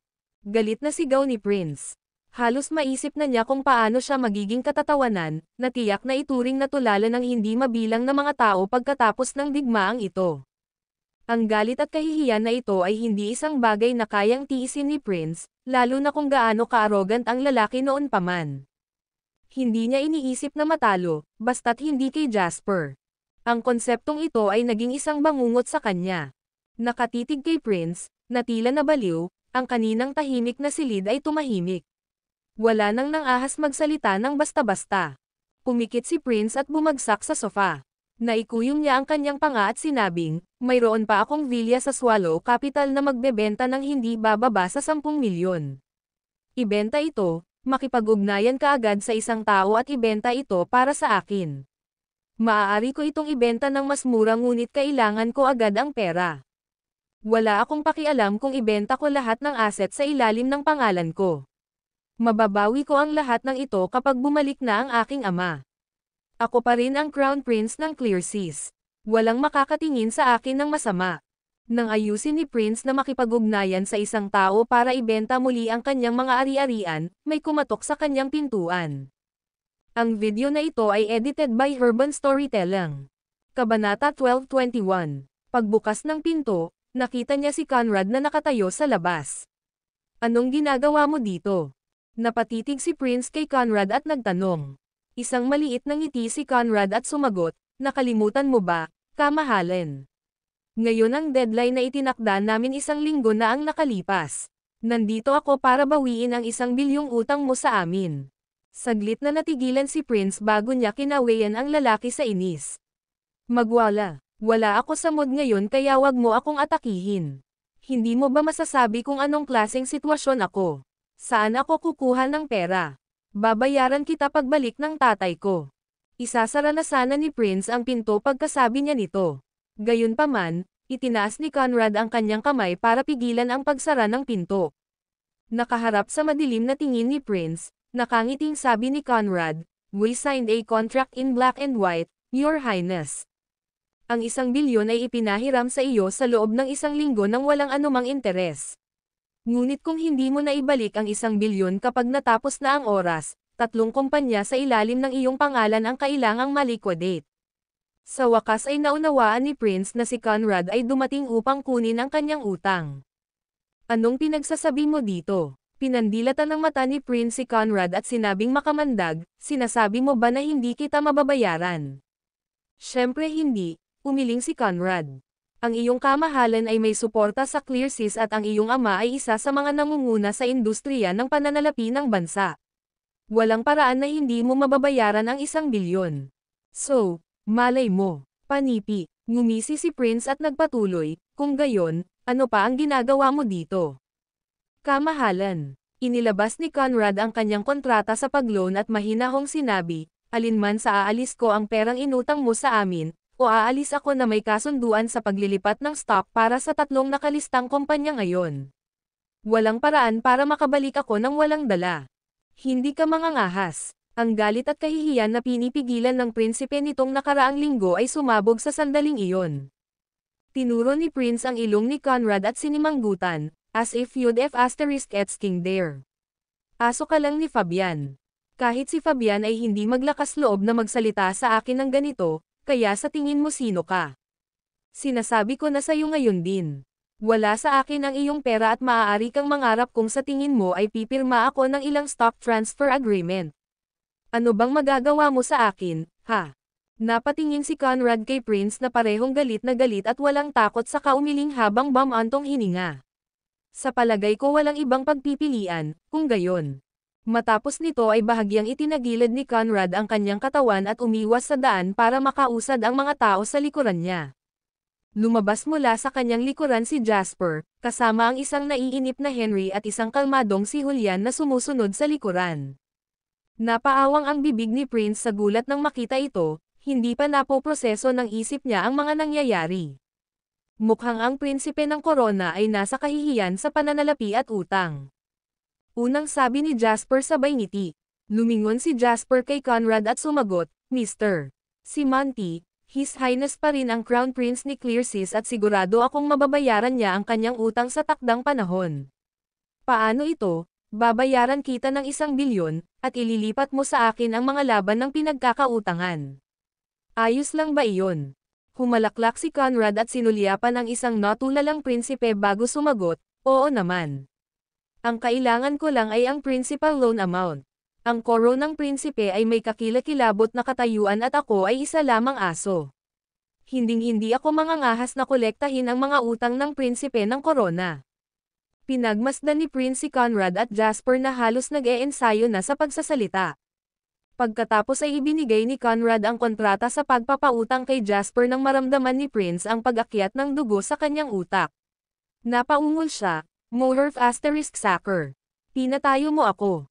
Sumulyap si Conrad kay Prince at mahinahong sumagot, maaaring hindi mo ito lubos na kilala, kamahalan, ngunit ang pinaka-nakikilalang katangian ng isang aso, ay ang kagat nito. Ang video na ito ay edited by Urban Storytelling. Kabanata 12:22. Namutla si Prince sa sinabi ni Conrad. Hindi dahil sa takot, kundi sa galit. Dahil sa malaking pagkakaiba ng katayuan sa pagitan ng dalawa, hindi kailanman itinuturing ni Prince na banta si Conrad. Sinadya niya iyon nang sabihin niyang si Conrad ay aso lamang ni Fabian, dahil talagang nakita niya si Conrad bilang isang aso na nakakapagsalita ng wika ng tao. Ito rin ang dahilan kung bakit naging mayabang si Prince tulad ng ginawa niya sa mga taong mas mababa sa kanya sa mga tuntunin ng pagkakakilanlan at katayuan. Ang kawalan niya ng respeto kay Conrad ang dahilan kung bakit galit na galit si Prince nang mapagtanto niyang pinaglalaroan siya ni Conrad na parang tanga. Anak ng Ab***, papatayin kita dahil dito, sigaw ni Prince at itinaas ang kamao para suntukin si Conrad. Nalaman na ni Conrad ang galit na aso ni Prince at handa na siya sa pagkakataong ito. Napaatras ng kalahating hakbang ang lalaki at lumayo sa daan. Walang nakakaalam kung nagkataon lang o sinadya, ngunit ang pag-alis ni Conrad ay naglagay kay Henry sa landas ng kamao ni Prince.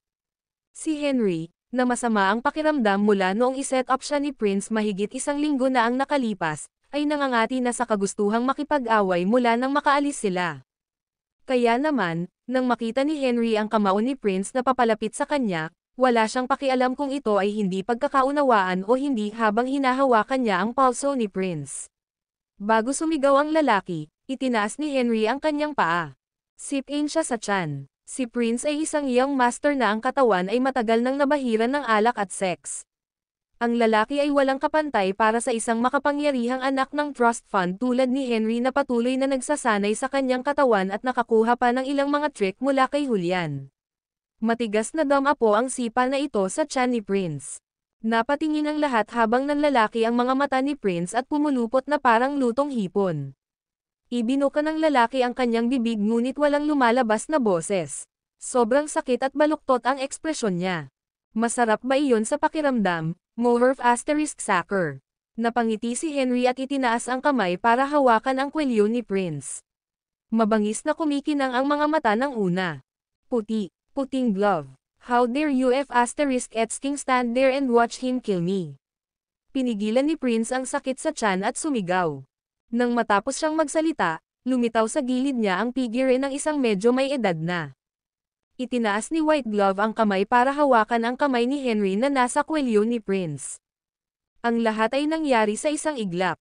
Bago pa makapag-react sina Jasper at Henry, hinawakan muna ni Julian ang palso ni White Glove at pinigilan ang lalaki. Lumitaw si Julian sa tabi ni Henry sa isang iglap at inabot niya ang paa ni White Glove sa hangin. 7 beses na pinaglabanan ng dalawa ang suntok sa isa't isa sa isang kisap mata. Parehong napaatras sina Julian at White Glove nang malaman ni Jasper at Henry kung ano ang nangyayari.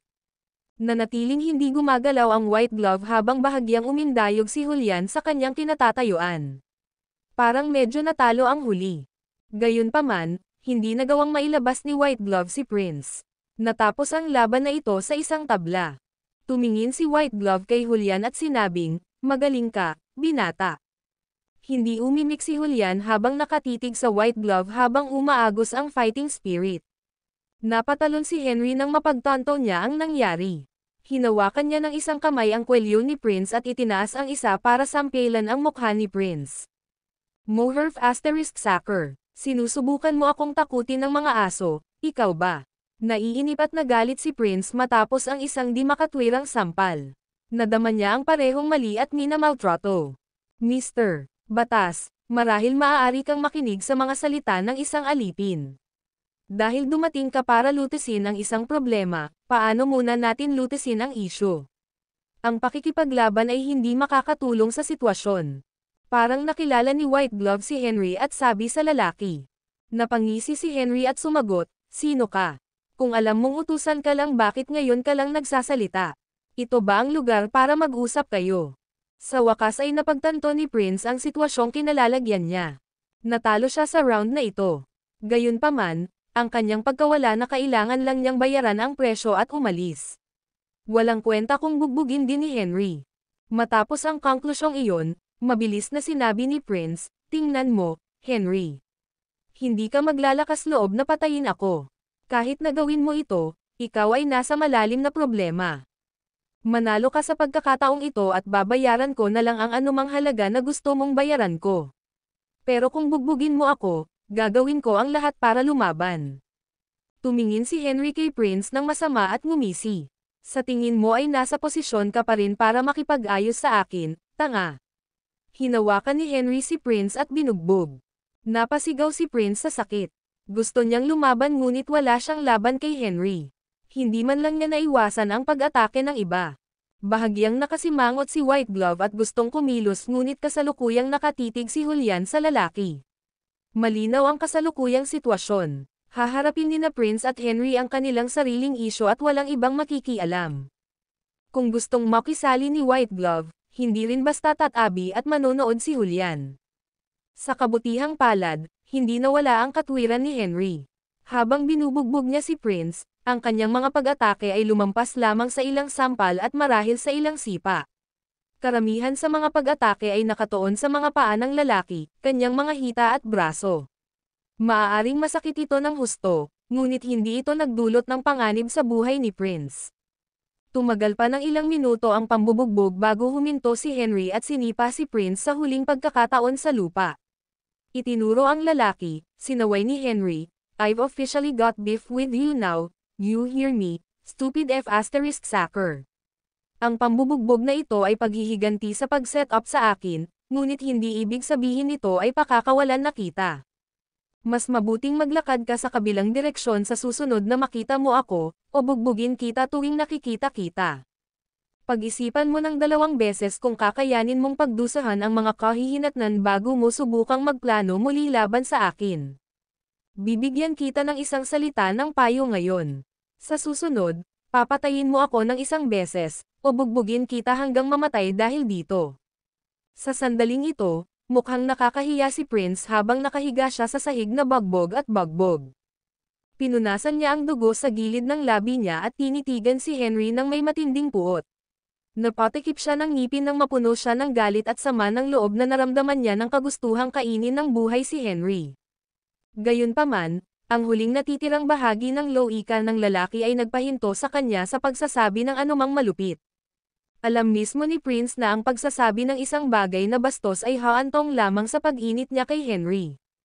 Nahihirapang tumayo si Prince at nagngangalit ang kanyang mga ngipin. Sige, kung ganoon, malupit kayo. Ngunit ang hinaharap ay hindi alam. Maghintay ka lang. Napaatras tuloy si Prince na balak bumalik sa kwarto. Nakalimutan mo na ba, kamahalan, na hindi na sa iyo ang 3 nakalistang kumpanya sa ilalim ng iyong pangalan. Ang mga salita ni Jasper ay agad na sumili ang ekspresyon ni Prince. Ang video na ito ay edited by Urban Storytelling. Kabanata 12:23. Talaga bang lalayo ka para paalisin ako, Jasper? Tinitigan ni Prince si Jasper at naaawa siyang tumili. Napahiya si Prince. Walang masama kung minsang natalo ang anak ng isang mayamang pamilyang tulad niya. Medyo nakakahiya lang. Gayunpaman, ang ganap na bugbugin ni Henry ngayon ay tunay na nakakahiya. Gayunpaman, ayon sa hindi sinasabing mga alituntunin ng mga bata na pinagkakatiwalaan ng pondo, maaari mo silang ipahiya ng lubusan ngunit hindi mo maaaring hawakan kung ano ang bumubuo sa kanilang kapangyarihan. Hindi niya inaasahan na babaliwalin ni Jasper ang unspoken rule na ito. Sinong niloloko niya? Gumasto si Jasper ng mahigit 1.3 bilyong pondo para dito at nangako pa nga ang pagmamay-ari ng 2 sa mga nakalistang kumpanyang ito sa iba. Si Jasper ay magdurusa ng malaking kawalan kung hindi niya kukunin ang kanyang bahagi mula sa pundasyon ng kapangyarihan ni Prince. Walang paraan si Jasper, isang tao na itinuturing na break-even bilang isang pagkalugi, ay gagawa ng ganoong hindi kumikitang kalakalan. At hindi ka natatakot na pagbayaran ka ng tatay ko para dito. Mahinahong tugon ni Jasper sa galit na pagbabante ni Prince, kung pipiliin kong umatras ngayon, susuko ba ang prinsipe ng korona sa iyong paghihiganti? Natigilan si Prince. Ang banta niya ay isang pormalidad lamang, dahil pakiramdam niya ay wala na siyang pag-asa. Gayunpaman, nang marinig ang mga salita ni Jasper ngayon, tila ang banta ay gumana sa lalaki.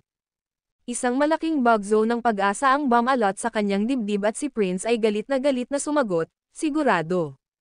Kahit kailan ay hindi nagkaroon ng matinding sama ng loob o puot sa pagitan natin, di ba? Kung payag kang palayain ako, pagkatapos ay ilagay natin ang bagay na ito sa kama. Ipinapangako kong hinding-hindi na kita guguluhin pang muli. Mother of Asterisk Sacker, kapag nakahinga na ako at umuwi na ang tatay ko, ikaw ang una kong aalisin. Hindi lang kita papatayin, pati buong pamilya mo papatayin ko. Papatayin ko ang lahat ng may koneksyon sa iyo. Sa kabila ng naiisip ni Prince sa loob, ang kanyang ekspresyon ay napakaseryoso pa rin. Tumanggaw si Jasper at ngumiti pagkatapos niyang marinig si Prince. Naging dahilan ito upang lumaki ang pag-asa ni Prince, at hindi napigilan ng lalaki na mapangiti rin sa kaginhawaan. Ngunit, bago makapagpatuloy si Prince sa mga pangako, pinunasan ni Jasper ang tuwang-tuwa sa mukha ni Prince. You made it sound very sincere. Pero hindi ako naniniwala sa'yo. Hindi magiging ganito kadidismaya si Prince kung sa simula pa lang ay tinanggihan ni Jasper ang kanyang paghingi ng awa. Ang lubos na kawalan ng pag-asa ay kapag ang isang tao ay nagsindi ng isang baga ng pag-asa sa loob mo sa panahon ng iyong desperasyon, para lamang pigilan ito sa harap mo. Ito ang naramdaman ni Prince ngayon. Ang kasaganaan ng pag-asa na dating naramdaman ni Prince ngayon ay nauwi sa kawalan ng pag-asa at galit. Hahaha, tingnan mo ang mukha nitong F*** Sacker. Naniwala ba talaga siya sa'yo? Tinuro ni Henry si Prince at tumawa ng malakas. Gumiling ang kanyang mga bagang, tinitigan ni Prince si Jasper at umungal. How dare you play me like a fool, Jasper? F*** ka. Patayin mo ako kung sa tingin mo ay napakalakas mo, kung gayon. Pero kung hindi mo ako papatayin ngayon, pagsisisihan kita sa hinaharap. Papatayin kita. Mahinahong sinabi ni Jasper, ang pagpatay ay ilegal at ang mga taong tulad mo ay hindi karapat-dapat na gumawa ng krimen. Ako ay isang mamamayang masunurin sa batas, nakikita mo. Hindi lamang ako sumusunod sa batas, mayroon pa akong tungkulin na iulat ang anumang ilegal na pag-uugali na nakikita ko. Pagkatapos ay pumalakpak si Jasper sa kanyang mga kamay. Ang palakpakan ay tila isang hudyat, habang ang isang grupo ng mga tao ay naglalakad mula sa likuran pagkatapos nito. Ang video na ito ay edited by Urban Storytelling. Kabanata 12:24. Si Timothy ang nangunguna. Sa likod niya ay isang malaking grupo ng mga tao. Natigilan si Prince. Nang makita niyang muli si Timothy, napuno ng nakakakilabot na pakiramdam ang kanyang dibdib. Hindi niya namamalayan si Conrad. Tanging walang ekspresyon na mukha ang nakita niya. Prinsipe Chavez, galit na sigaw ni Timothy. Pinatay mo ang anak ko. Babayaran kita dito. Sa sandaling ito, sa kabila ng matinding pagkabalisa na naramdaman niya, nag-ipon ng lakas ng loob si Prince para makipagtalo. Anong klaseng kalokohan iyan? Si Henry ang pumatay sa anak mo. Wala itong kinalaman sa akin. Napangisi si Timothy at sumagot, naiimbestigahan na ang insidente. Pinagbantaan mo ang anak ko at itinulak habang lasing, na naging dahilan para mauntog ang ulo nito sa coffee table. Ganun siya namatay. Ikaw ang mamamatay tao na pumatay sa anak ko. Sa sandaling ito, nabura ang kulay sa mukha ni Prince at maging ang ekspresyon ni White Glove ay nagbago. Maari pa ring mapag-usapan ang lahat kung ito ay pakikibaka lamang ng mga interes. Gayunpaman, wala nang dapat gawin kapag nasangkot ang homicide. Sa pagtingin sa grupo ng mga taong nakatitig kay Prince, sa unang pagkakataon, naramdaman ni White Glove kung ano ang gagawin.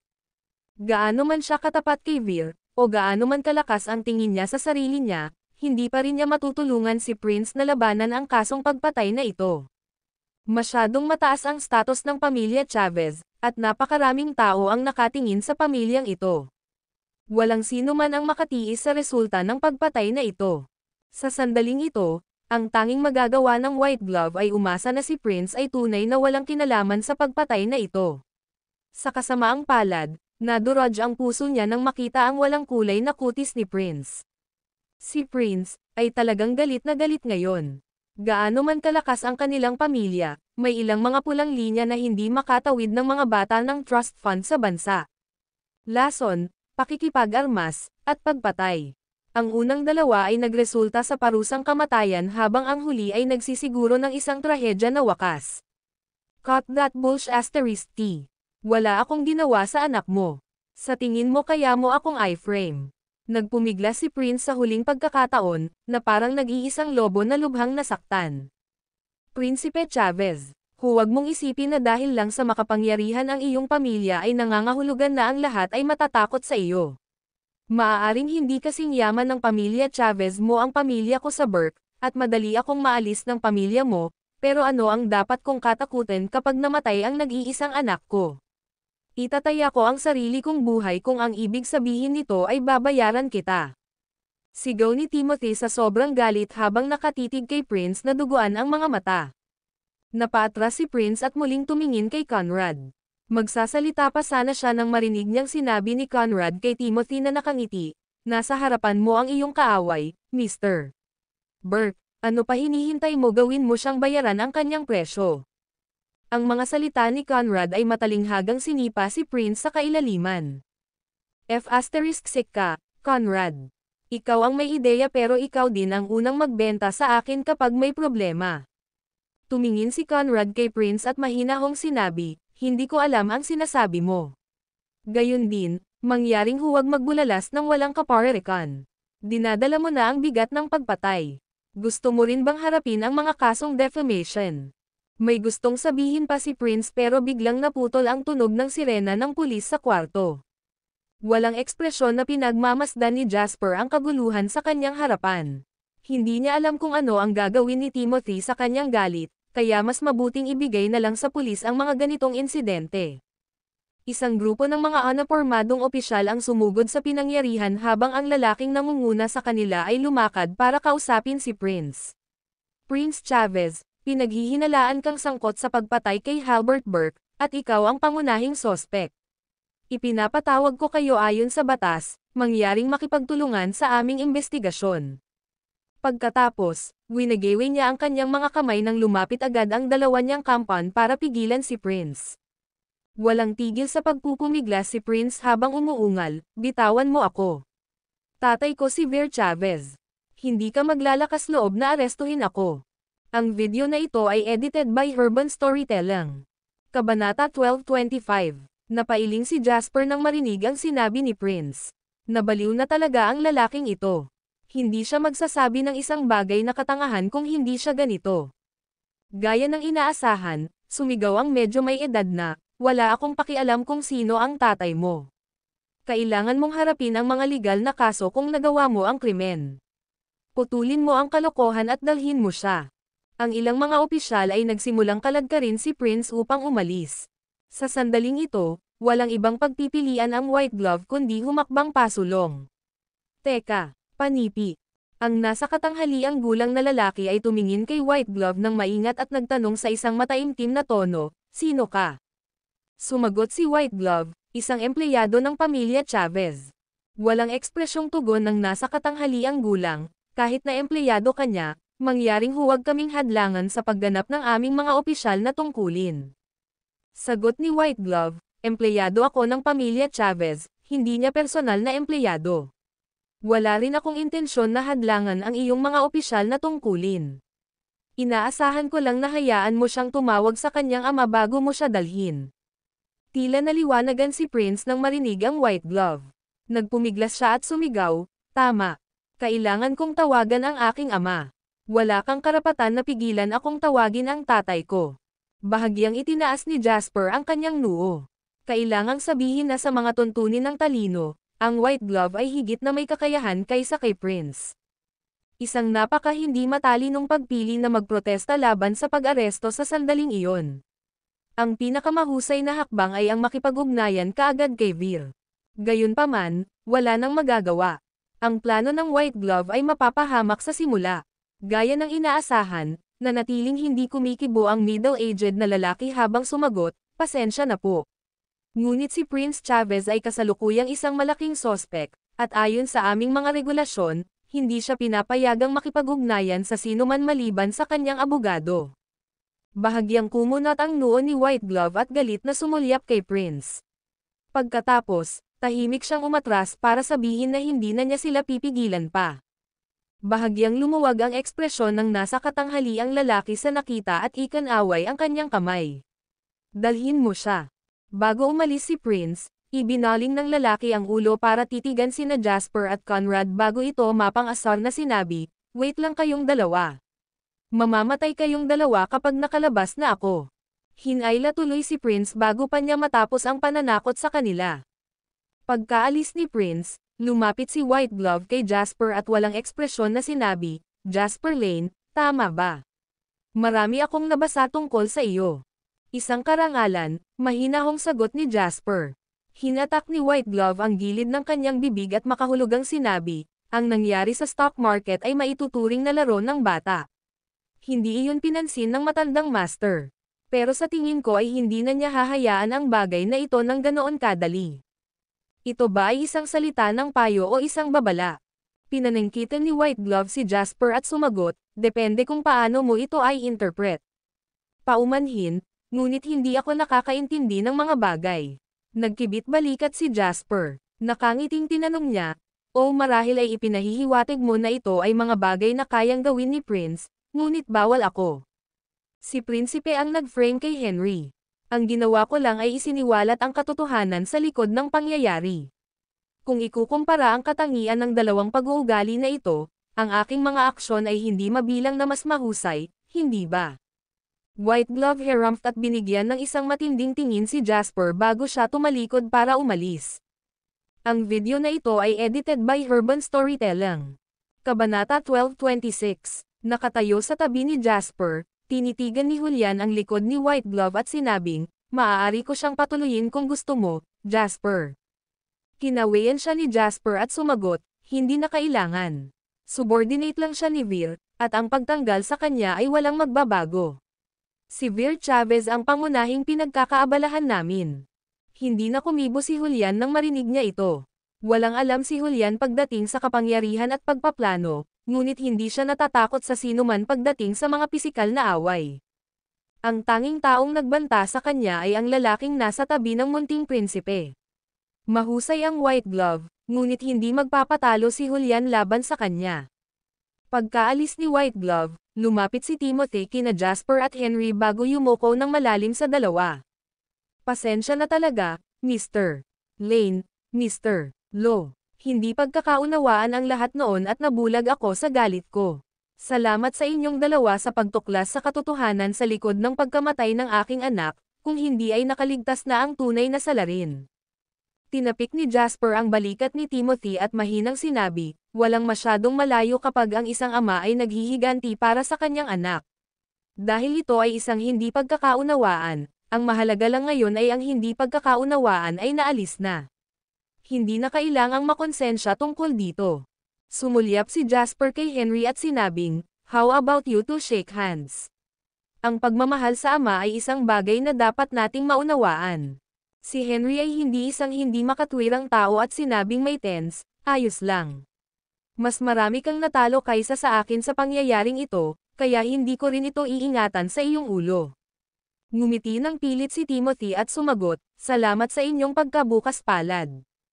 Mr. Burt, pareho nating alam ang katotohanan dito.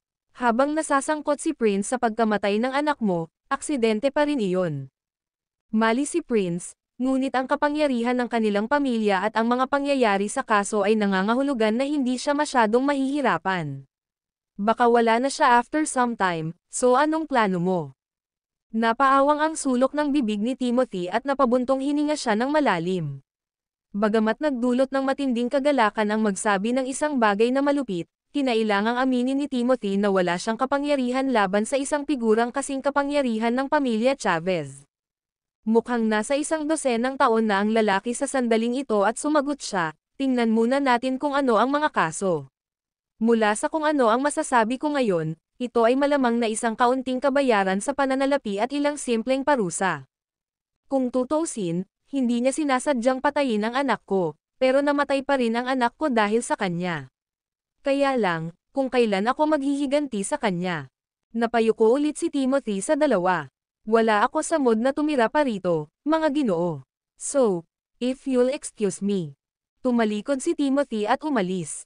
Kahit na anong tingnan ng isang tao, ang silhwete ng lalaki ay tila nalilito.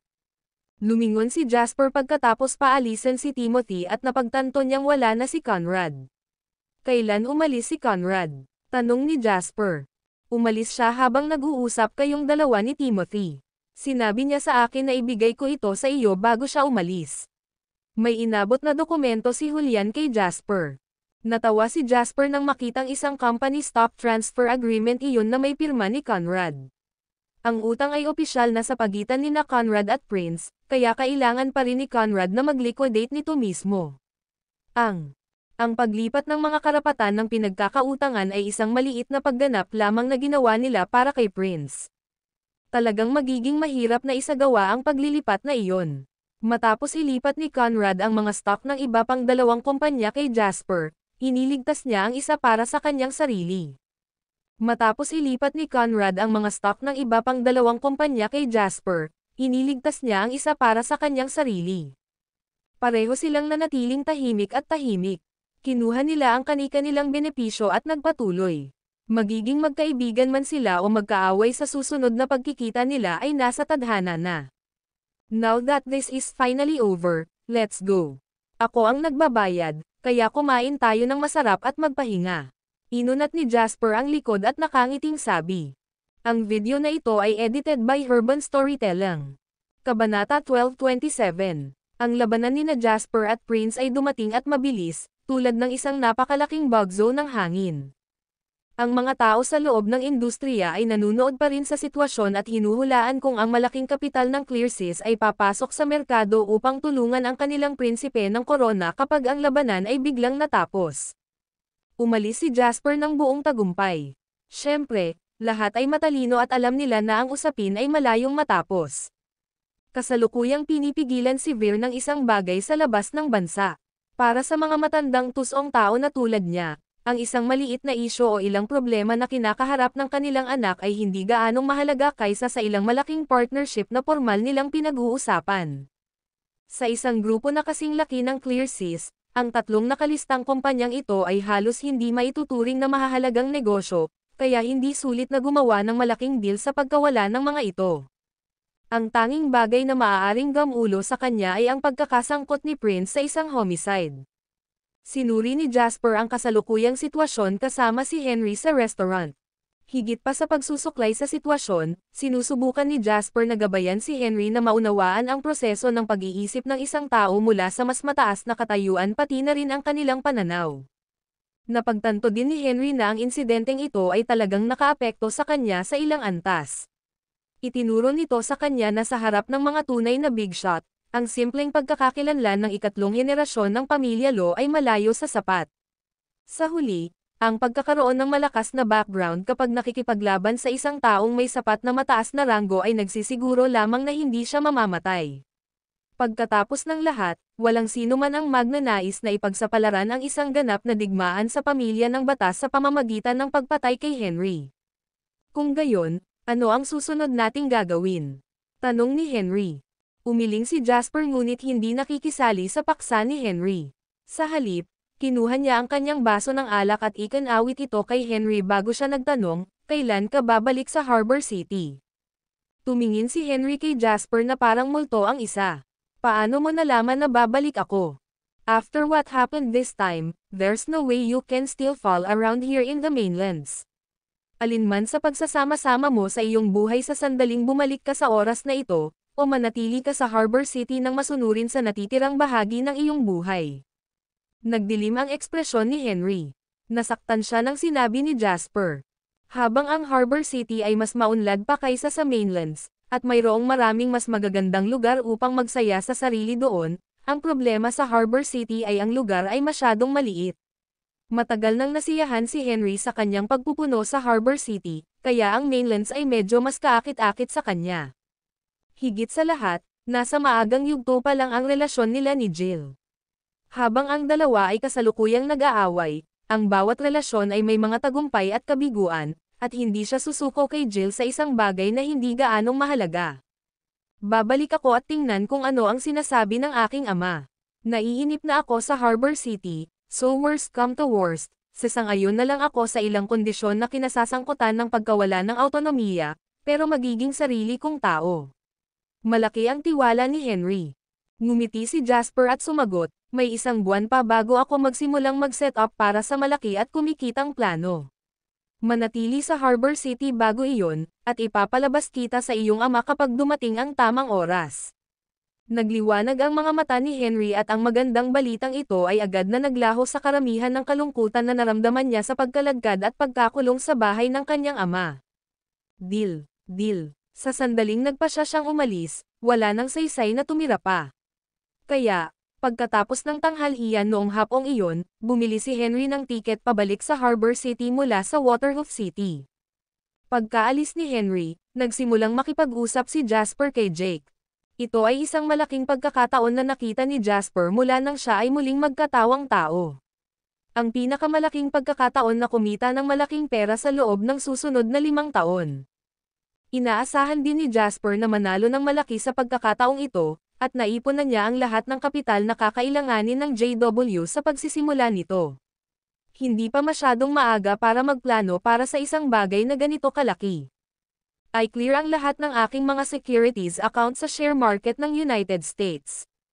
Nagulat si Jake sa unang pangungusap ni Jasper sa Harbor City. Mr. Lane, ang ekonomiya ay matatag sa buong mundo ngayon, at ang pabagsak na dulot ng pagputok ng dot-com bubble mula noon ay nagsimula na ring bumawi.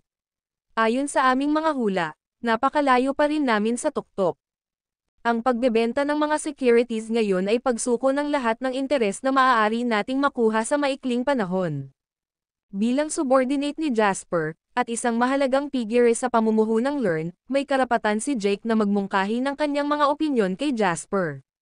Sa kabila nito, umiling si Jasper at humigop sa kanyang tasa. Tanungin kita, ilang asset ang mayroon ako sa United States share market? Agad na sumagot si Jake. Kasalukuyan kang mayroong 6 na stock sa United States Securities Exchange, 4 na stock sa New York Securities Exchange, at 12 stock sa Nasdaq Securities Exchange. Ang kabuuang halaga mula sa lahat ng 3 palitan ay nagdaragdag ng hanggang. Pagkatapos ng kaunting pause, nagpatuloy si Jake, nagdaragdag ng hanggang 1 bilyon at 468 milyong summer dollars. Bilang karagdagan sa 200 milyong reserbang pondo, mayroon kang asset pool na 1 bilyon at 668 milyong summer dollars. Tumango si Jasper, nasiyahan sa halagang ito. Si Jasper ay may kontrol sa mas mababa sa 1.2 bilyong halaga ng mga asset sa stock market ng Estados Unidos noong una niyang pinasimulan si Jake na pamahalaan ang mga ito. Matapos ang mahigit kalahating taon, salamat sa kapanapanabik na pagbawi ng ekonomiya, nagawa niyang kumita ng 500 milyon. Ito ay isang kahangahangang resulta kahit paano niya ito namuhunan. Sa tingin mo ba magiging ganoon kadali ang pag-liquidate ng napakaraming stock kapag naging bearish ang stock market? Ang video na ito ay edited by Herban Storytelling. Kabanata 12:28. Natigilan si Jake nang marinig ang tanong ni Jasper. Ang pangarap ng lahat kapag nakikipagkalakalan ng mga stock ay palaging bumili sa pinakamababang punto at magbenta sa pinakamataas na presyo. Maaaring hindi ito mahirap para sa mga retail investor, dahil ang kailangan lang nila ay matalas na mata, kaunting swerte, at tapang. Gayunpaman, ang isang portfolio na kasing laki ng halos 1.7 bilyong halaga ng mga pondo ni Jasper ay isang malaking halaga kumpara sa hindi mabilang na mga retail investor na nagpatakbo sa mas maliit na sukat. Imposibleng makuha ang ganoong kalaking halaga mula sa merkado kapag ang mga presyo ay pinakamataas. Hindi kapag ang dami ng pamumuhunan na ito ay sapat na malaki upang makagambala sa isang maliit na bahagi ng merkado. Para kay Jake, ang pinakamahalagang bagay ay ang paghuhusga ni Jasper sa pag-unlad ng stock market sa hinaharap. Mr. Lane, sa tingin mo ba ay bababa ang stock market sa hinaharap? Naiinip na tanong ni Jake. Bilang isang napaka-propesyonal na mangangalakal, naniwala si Jake sa mga numero at data higit sa lahat. Gayunpaman, walang palatandaan ng pagbaba sa kasalukuyang data o sa pangkalahatang merkado. Wala siyang ideya kung ano ang batayan ng paghatol ni Jasper. Gayunpaman, hinimok ng maluwalhating mga tala ni Jasper ang lawa na seryosohin ang lalaki. Ihulog. Ito ay pagpunta sa gawin higit pa sa drop. Ang mga pamilihan ay babagsak. Napaisip si Jasper, ngunit hindi niya maipaliwanag kay Jake ang kanyang iniisip. Hindi niya posibleng sabihin kay Jake na isang grupo ng makapangyarihang mga terorista ang magdadala ng 2 eroplano sa World Trade Center ng New York sa loob ng 1.5 buwan, kaya magreresulta sa pinakamalaki, pinakatrahedya, at pinakaepektong insidente ng terorista sa buong mundo. Maaari mong kunin ito bilang isang intuition ko. Huwag mo masyadong isipin, gawin mo lang ang sinasabi ko. Dahan-daang umalis mula sa merkado at subukan ang iyong makakaya upang hindi makaakit ng pansin. Kasabay nito, bukas ang mga posisyon sa gold futures market. Magbukas ng maraming posisyon ngunit panatilihing maliit ang bawat order sa pamilihan. Gaya nga ng sabi ko, keep a low profile. Napakunot ang noo ni Jake sa sinabi ni Jasper. Lumalago ang pandaigdigang kalakalan sa bagong milenyo na ito, at walang bansa ang maaaring magsara ng mga hangganan nito at magutos ng pambansang paglock. Bilang resulta, ang pandaigdigang sitwasyong pang-ekonomiya ay malalim na nauugnay sa pandaigdigang katatagan. Ang pagtaas at pagbaba ng merkado ng mga mahalagang papel sa pananalapi ay maaaring hindi masyadong kumakatawan sa sarili nito, ngunit ang pagbagsak sa mga presyo ng stock na isinama sa pagtaas ng mga presyo ng ginto ay maaaring mga hulugan lamang na isang internasyonal na salungatan ay malapit nang mangyari. May intel ba si Mr. Lane sa pagsiklab ng digmaan sa isang lugar sa mundo? Kinilabutan sa isiping ito si Jake. Gayunpaman, hindi nang ahas ang lalaki na magtanong pa. Noon pa man ay alam na ni Jake ang kanyang mga limitasyon kapag may kasangkot na napakahalaga at palihim na impormasyon. Naiintindihan ko, Mr. Lane. Kukunin ko kaagad. Tumanggo si Jasper matapos matanggap ang reply ni Jake, saka tinapos ang video call. Sa ngayon, medyo natapos na ang negosyo ni Jasper sa Waterhoof City. Sa pagbibilang ng mga araw, napagtanto ni Jasper na nanatili siya sa Waterhoof City ng halos 1 buwan. Magsisimula na sana si Jasper sa pagbabalik sa Southeast Province nang bigla siyang makatanggap ng nakakagulat na tawag sa telepono. Galing iyon kay Stephen. Mr. Lane. Napaka-courteous ni Stephen sa telepono. Ang aking bagong pelikulang Monastery Soccer ay malapit nang ipalabas sa mainland sa unang pagkakataon bukas. Ang unang hintuan nito ay sa Waterhoof City. Iniisip ko kung magkakaroon ka ba ng oras para sumali sa premiere. Si Stephen ay isang napakatalino na tao. Kasabay ng katotohanan na ang lalaki ay gumawa ng napakaliit na pag-unlad sa mga unang taon ng kanyang pagsisimula, si Stephen ay naging tila malayo at malamig sa halos lahat ng oras. Ang kanyang karakter ay nangangahulugan na ang lalaki ay walang maraming kaibigan, habang ang masasamang tsismis tungkol sa kanya ay nagsimula ring kumalat. Gayunpaman, hindi nito napigilan ang pagkinang ng lalaki. Kung siya ay kasali sa pelikula, ang pelikula ay karaniwang nakatakdang maging isang blockbuster. At saka, hindi rin tulala si Stephen. Alam niya kung kanino siya dapat kumilos ng mataas at makapangyarihan sa harap at kung sino ang mananatiling mapagpakumbaba at tapat. Si Jasper ang kasalukuyang pinakamalaking mogul sa Harbor City at sa industriya ng entertainment sa mainland. Ang mga mapagkukunan ng lalaki ay madaling makapagpas siya kung sinong artista ang uunlad at kung alin ang maaaring magpaalam sa kanila. Mga karera. Hindi mahalaga kung gaano karaming mga tagahanga ang mayroon ka o kung gaano karaming mga malalaking boss ang kilala mo. Kung umiling si Jasper, wala kang iba kundi isang blacklist na naghihintay para sa iyo. Isang blacklist din sa lahat ng aspeto. Ito ang saklaw ng impluwensya ni Jasper sa industriya ng entertainment ng mainland at Harbor City. Ang kapital ang nagpasya sa hari sa industriya ng aliwan, isang walang awa na realidad na mas totoo dito kaysa sa ibang industriya. Ito rin ang dahilan kung bakit ang mga negosyanteng may mga mapagkukunan at mga kontak ay hindi kailanman nagkulang sa mga babae, at patuloy na pinagbibidahan ng mga babaeng celebrity na itinuturing ng mga sibilyan na may mataas na katayuan. Pagkatapos ng maraming kahirapan mula sa panig ni Scarlett, nagawa ni Stephen na makipag-ugnayan kay Jasper at nakuha ang puhunan ng lalaki. Sa pamamagitan nito, nagsimula rin ang karera ni Stephen. Salamat sa pamumuhunan ni Jasper, ang Monastery Soccer ang unang pelikulang ginawa ng kumpanya ng paggawa ng pelikula ni Stephen pagkatapos nitong maitatag. Sa suporta ni Jasper, ang mga benta sa takilya ng Monastery Soccer sa Harbor City ay mas kahanga-hanga kaysa sa kanyang nakaraang buhay. Dito sa mainlands, mas kailangan ni Stephen ang suporta ni Jasper.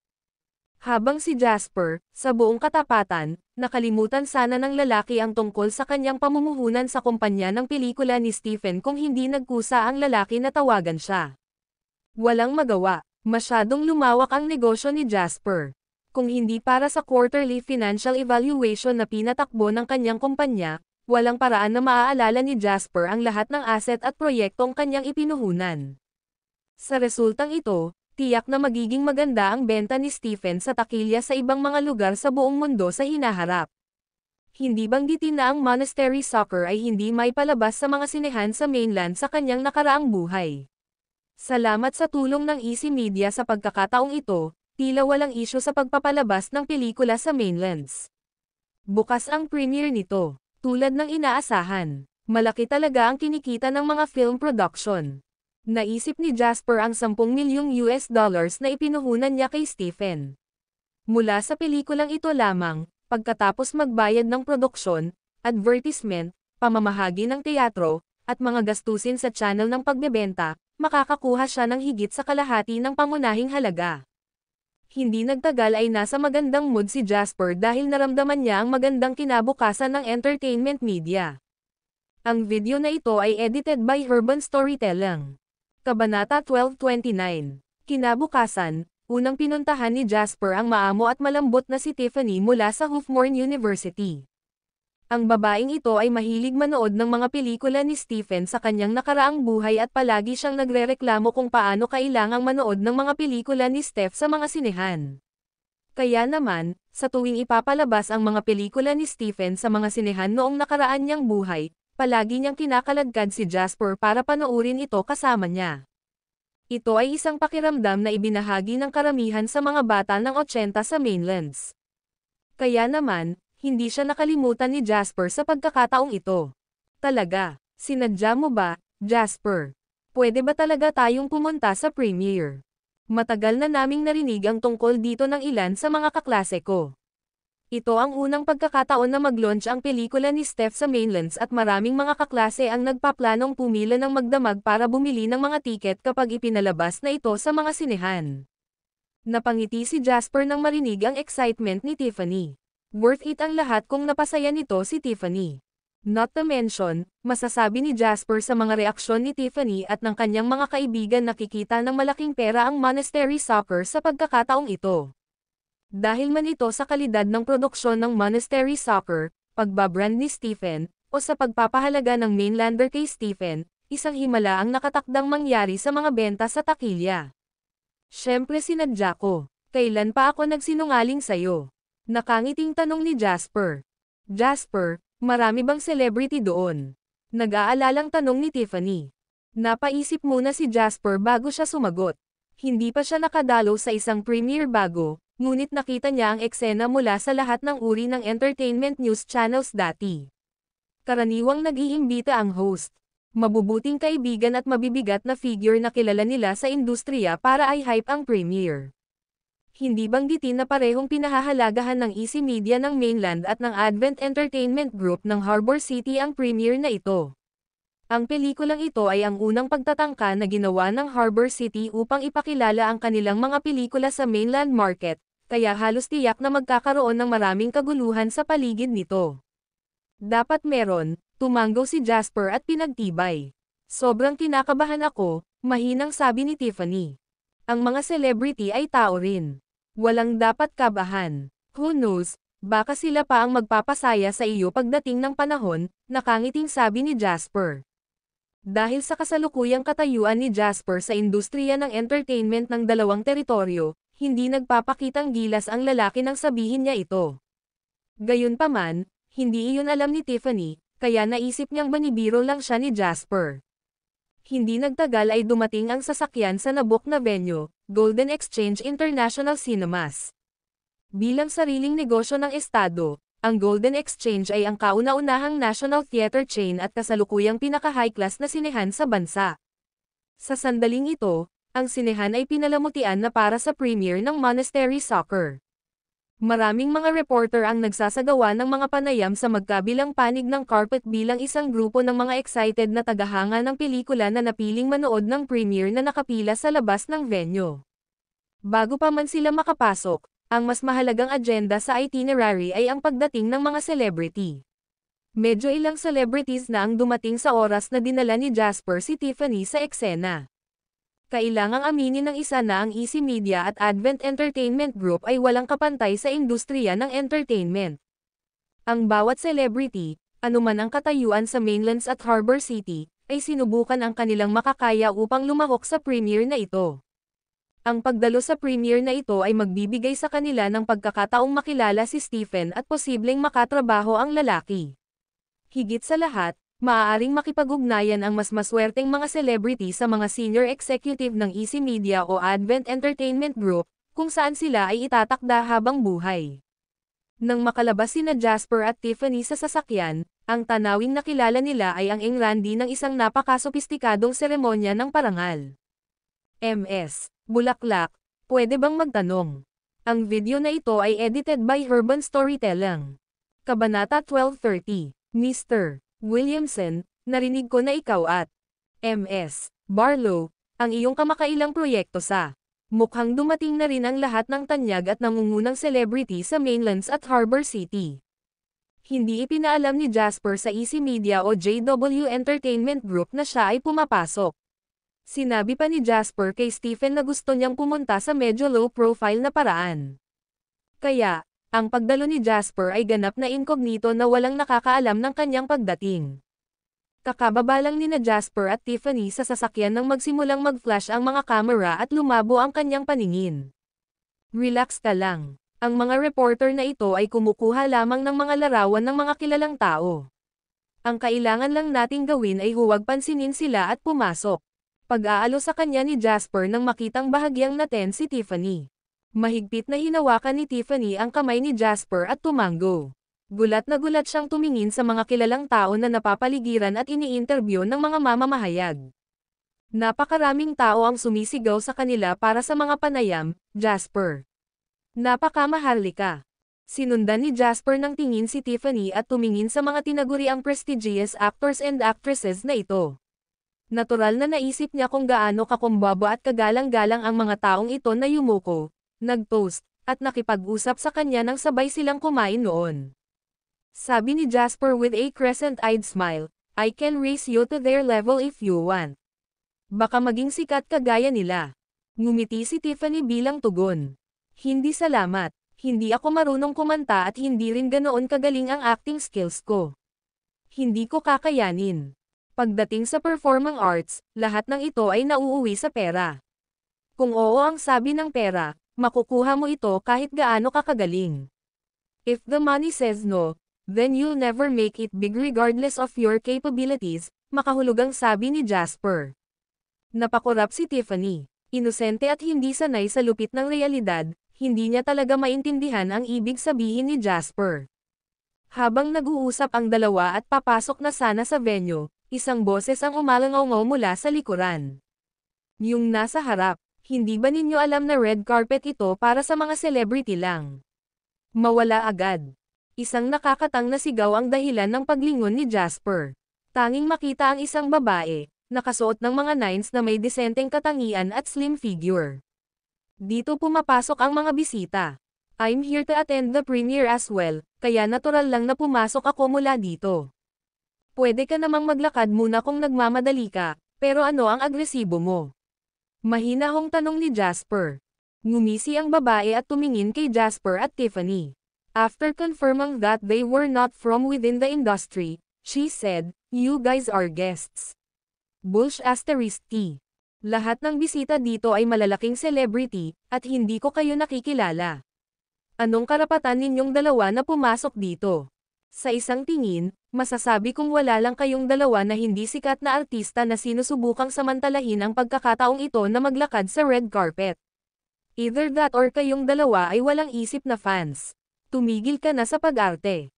Mayabang na itinuro ng babae ang sasakyan sa likod niya at sinabing, kilala mo pa ba kung sino ang nasa likod ng kotse? Idol Prince ito ni Tara. Maliligaw ka at hindi haarang sa mga kalsada kung alam mo kung ano ang makakabuti para sa iyo. Kung hindi, gagawin kong impyerno ang buhay para sa inyong dalawa. Panipi. Ang mayabang at dominanteng ugali ng babae ay kahit si Tiffany ay nagalit, pati si Jasper. Ikaw, masyado kang hindi makatwiran. Galit na sabi ni Tiffany. Lalong lumalim ang panunuya sa ekspresyon ng babae. Naliligaw ka ba o hindi? Hindi ko ba nilinaw ang sarili ko? Hindi ito lugar para sa mga taong kadudad-dadang tulad mo. Tumakbo ka sa likod kung nandito ka para sa pirma ng isang celebrity. Baka bigyan ka nila ng isa kung maganda ang mood nila. Kung hindi, tatawag ako ng security para paalisin ka kaagad.